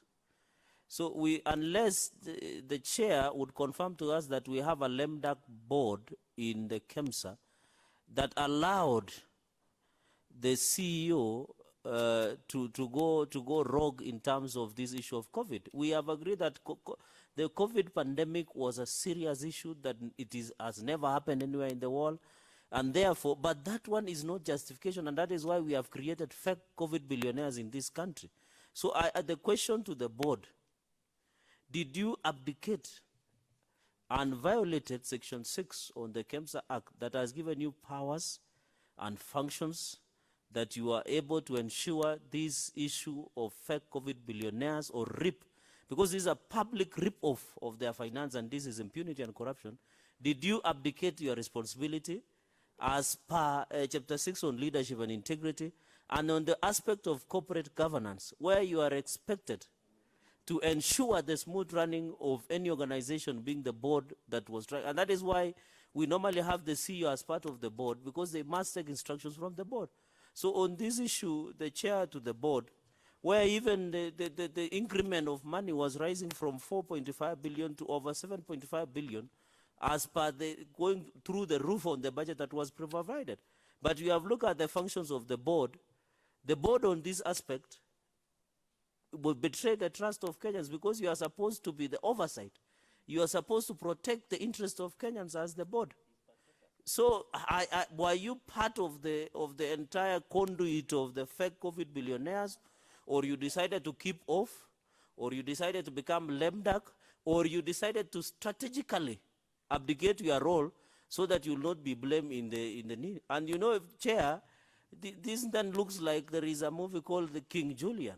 You allow there is a kingdom called Madagascar where King Julian, everything is running amok. Did the board allow that to happen? Thank you, Chair.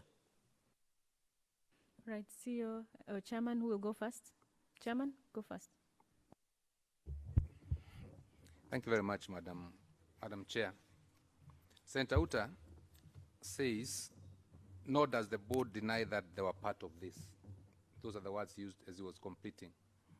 Well, I don't know he means parts of what, but those are the words he used. But let me maybe look at the issues that were raised by Senator Olekina and Senator Chergey. I think the board is not lame duck. The board has done and continues to do what it is supposed to do. All of us must start by accepting that there was a pandemic situation in this country.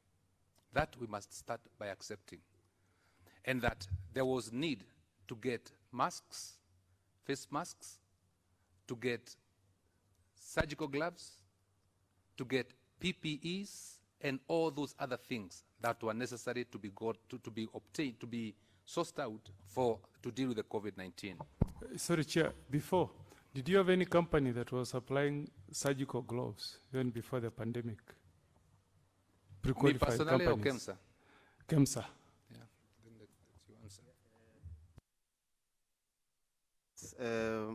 We have what we call the framework contracts for sterile gloves and for the clean gloves. So the answer is yes.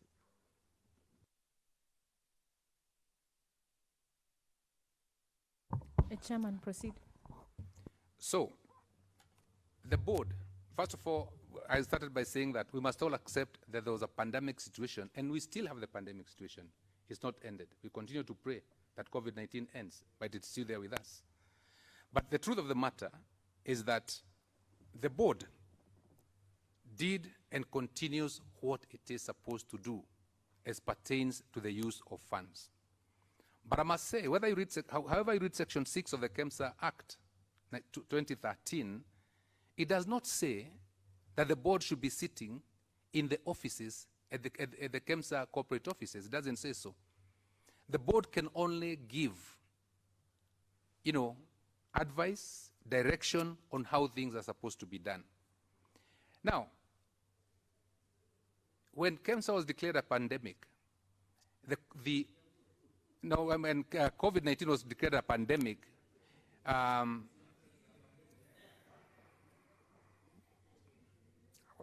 sure when you finish I can go on. when it was declared a pandemic, COVID-19,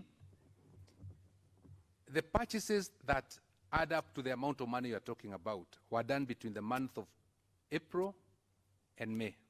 That's 2 months. Obviously, you know that the board doesn't meet every day or every month.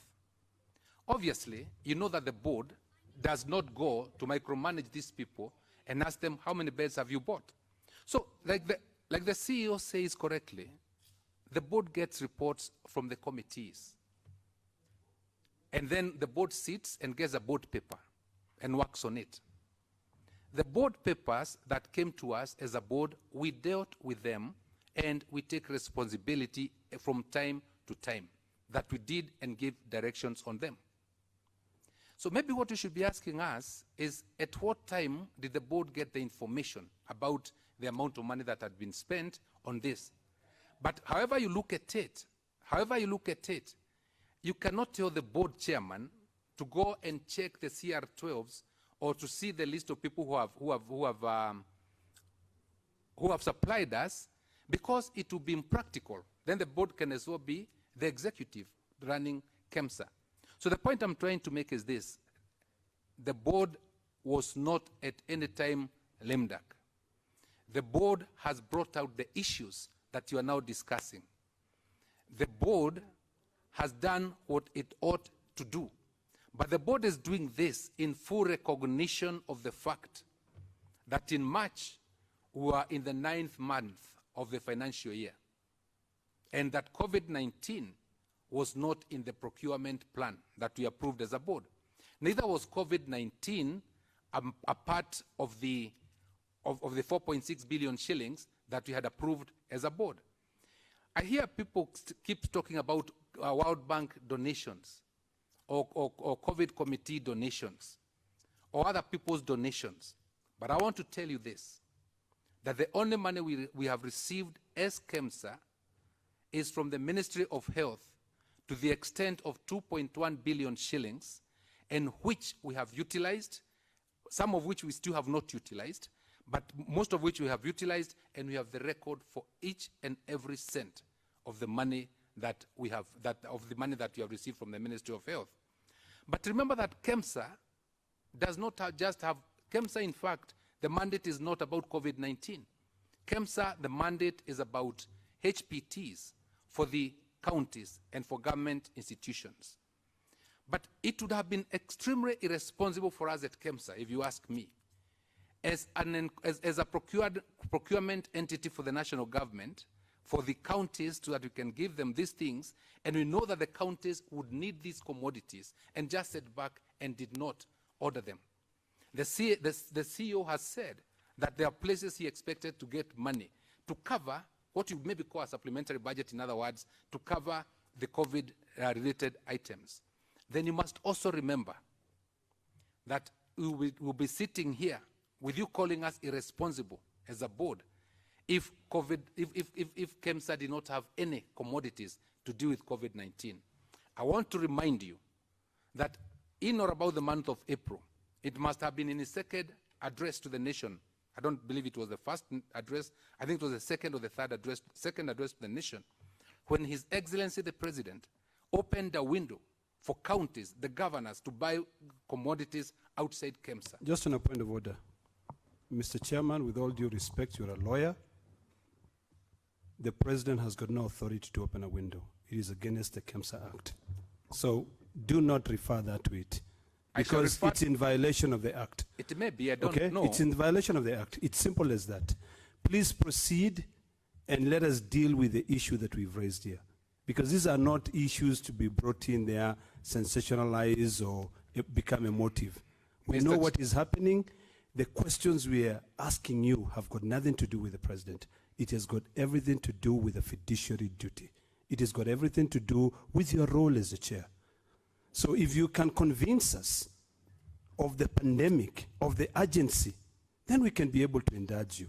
But if you are now bringing other issues that, you know, the President opened, unless this House, which I sit in, amended that act, it's an illegal procedure.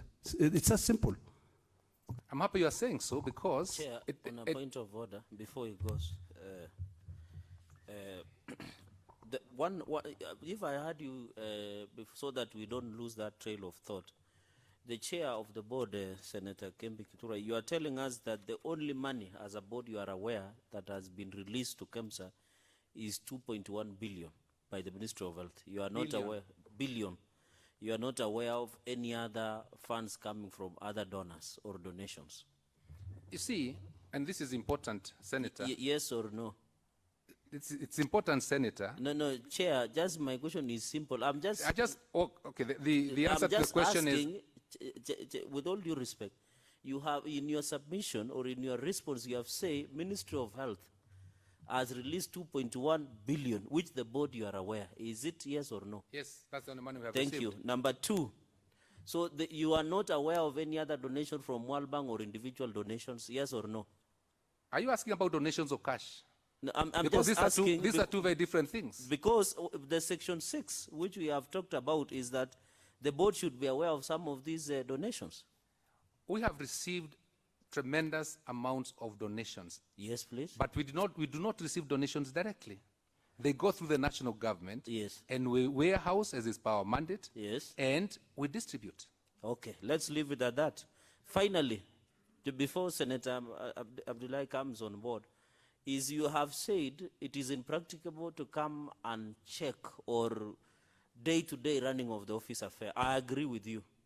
But in your own opinion, don't you think the board has the power of tools, or maybe asking the audit department or any other, even the Auditor General, to do special audit when you suspect, in quotes, when you suspect that things were not as running as expected, because it is the same board that suspended him?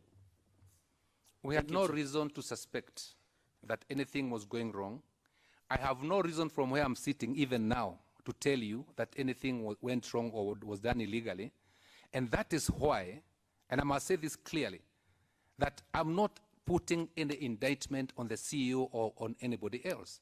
That is why I'm saying clearly, the Auditor General's Office is carrying out audit at Kemsa, and the EACC is carrying out investigations about Kemsa.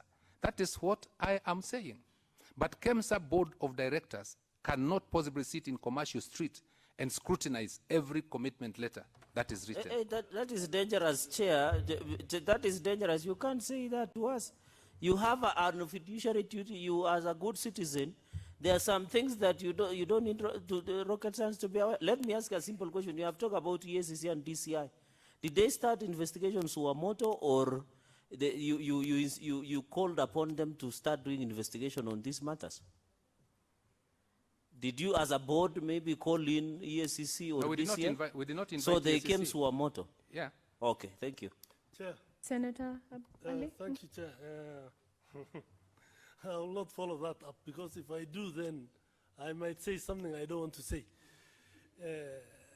But Chair, let me just ask, from the sake of the issues of the donations. We have had a lot of stories about donations to Kemsa which have disappeared into thin air. An example in point is the one of Jack Ma. What really happened? I don't know, I went out for some time, unless somebody asked that question while I was away. But if it was not asked, Bwana Chairman, Bwana CEO, can you tell us these stories we're hearing everywhere, that these things disappeared into somebody's pocket, somebody who you instructed to do those, what do you call them, removing them from the airport, decided to take them somewhere and sold to Kemsa, and some of these things have gone up to Tanzania, and it has been sold back to us. How are these things? What can you tell us about those donations? Do you have all the donations intact, and you can vote for them, or there's some which have disappeared mid-air? Thank you. You see, okay. Chair, also if they can provide inventory records of all material donated to them. I don't know if you get me. All the inventory, including this one of China, the PPEs from other companies, because there's a lot of donations. If that one could come before this committee, maybe before the end of the day. You see, okay, may I go on? Yeah, you want to respond to that? Yes. You see, Madam Chair, I think it's Senator Ali actually who had said that questions are coming from all over and no question is getting answered fully. And now I don't know whether I have to answer Senator Ali's question or finish with the question I was answering. Actually, it would be good order if you finished the question that had been posed by Senator Olekina, I think originally. Finish with that, and then we deal with the donations issue. Yes. So the point I was making, I was answering and saying that the board has done what it ought to have done, and that even as Senator Olekina has read Section 6 of the Act, if you read it keenly, you find that those are the roles of the board of directors.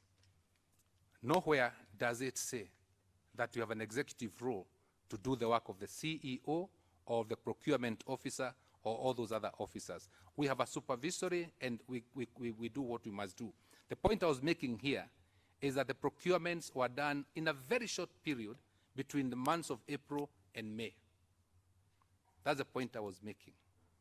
And it's not practicable to expect us as a board to have followed that letter for letter, commitment for commitment.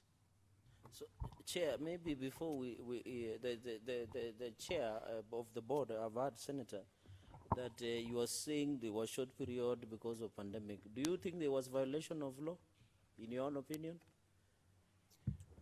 As pertains to the Procurement Act, and we have had great discussions on this with the procurement, with the suspended procurement director, Mr. Charles Juma, and also with the CEO. As far as I'm concerned,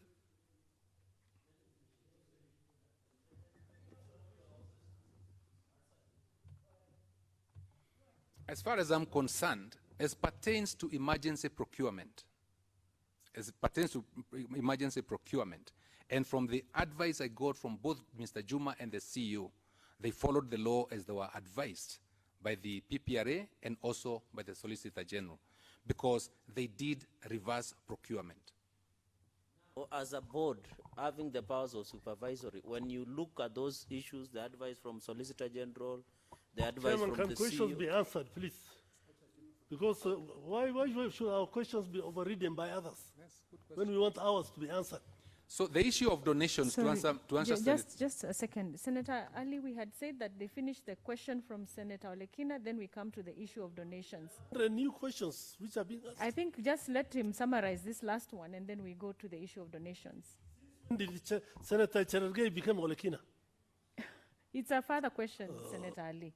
It can be allowed. Let me finish, Chair of the board, just to conclude, so that you can answer on the issue of Jack Ma, is that having looked at those advice from the Solicitor General, the KRA, talked to the procurement department and what have you, as you having a role as supervisory as the board, did you notice anything unlawful or the procurement laws were not followed as a board?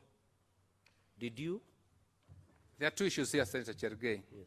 And I want us to look. Yeah, please.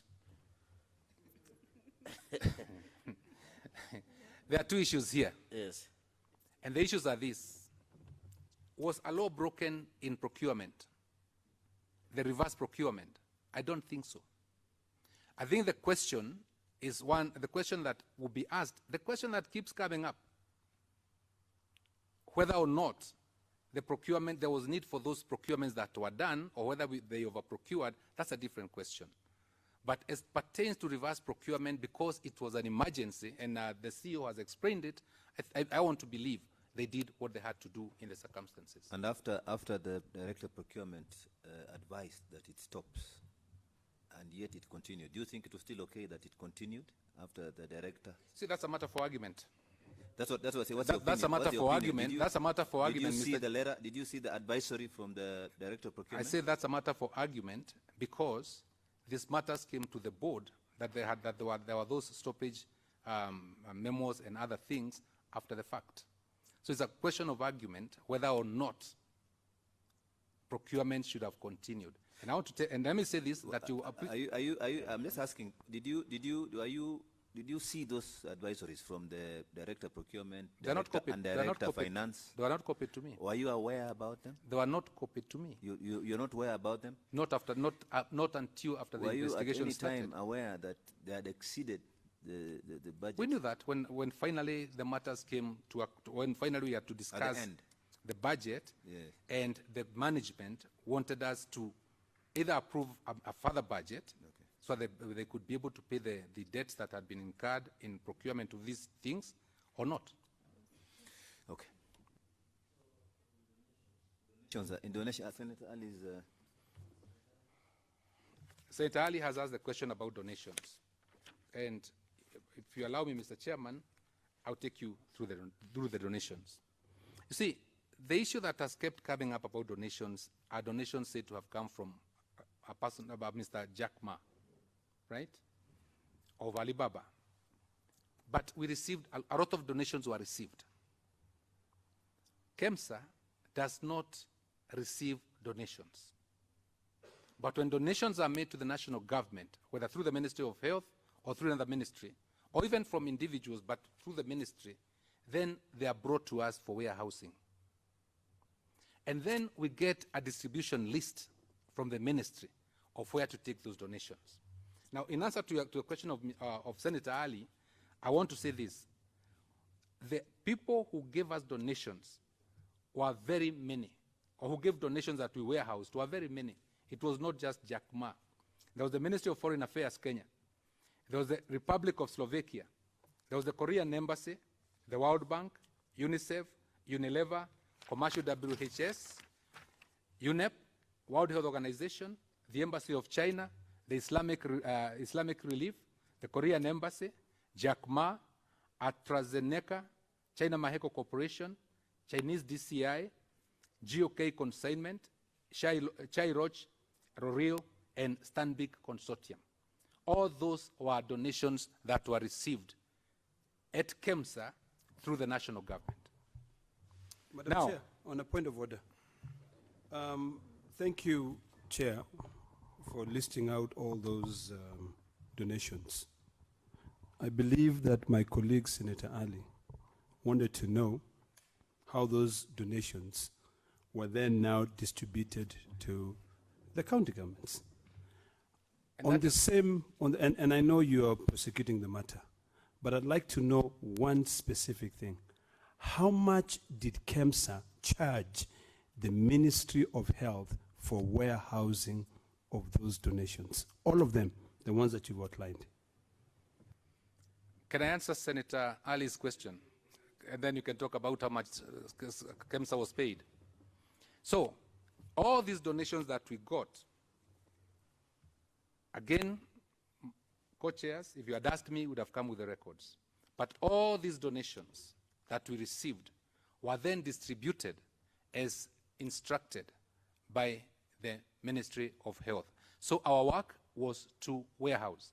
We did not, and let this go on record, we did not clear, we did not do any clearance of any donation from anybody, whether at the airport or from the port of Mombasa or from wherever else. We collected donations, or they were delivered to Kemsa warehouses. We warehoused them, and we got instructions from the ministry, what we call distribution list, and we distributed them as per the instructions.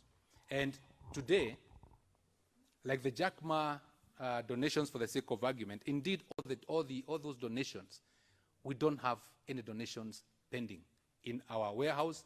Maybe 130 of face masks or something like that, 130 I think I saw, something like that, but nothing significant is pending at Kemsa out of the donations that were received. Just to be specific, I asked a specific question. The Jack Ma donations, did you receive them, whether you received them from the ministry or from wherever, did you keep them in your place and distribute all of them? I've just said that we received, if you want to isolate to Jack Ma, for instance, they were cleared at the airport by the government clearing agency. We collected them from the airport terminal, wherever cargo is collected. We took them to the Kemsa warehouse. We got distribution list. And for Jack Ma, I can assure you that every single item we received was distributed, and we are now at zero. Chair, maybe to follow up on Senator Ali's question, is that what you are saying is that did you in your warehouse on clearance receive some of the donations that were being supplied by JACMA?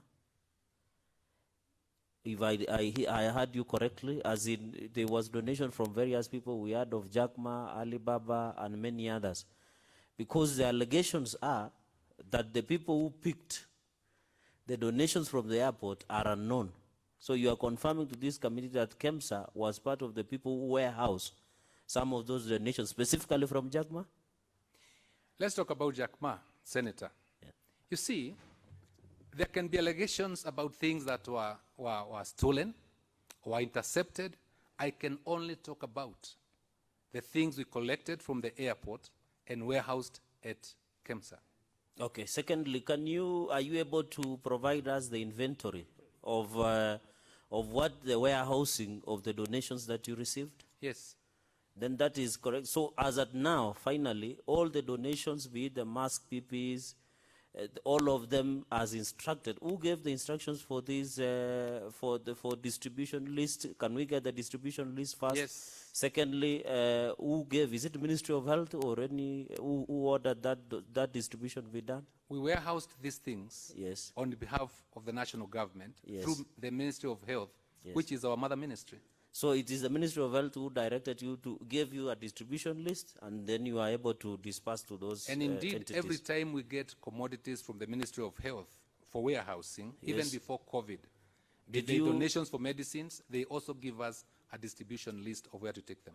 Was it among county governments that you distributed to in yes. the distribution list? The counties, yes. Please kindly provide us with the inventory and the distribution list and the specific instructions from the Ministry of Health. It shall be provided, but not at this sitting. Okay, thank you. Maybe the chair will rule on the timeline on when you can provide. Thank you. I think just going forward, I think we've had a good engagement, and rest assured we'll have more of these engagements. This committee, we are very serious. We want to get to the bottom of this matter. We are not doing any PR exercise here. Ours is business.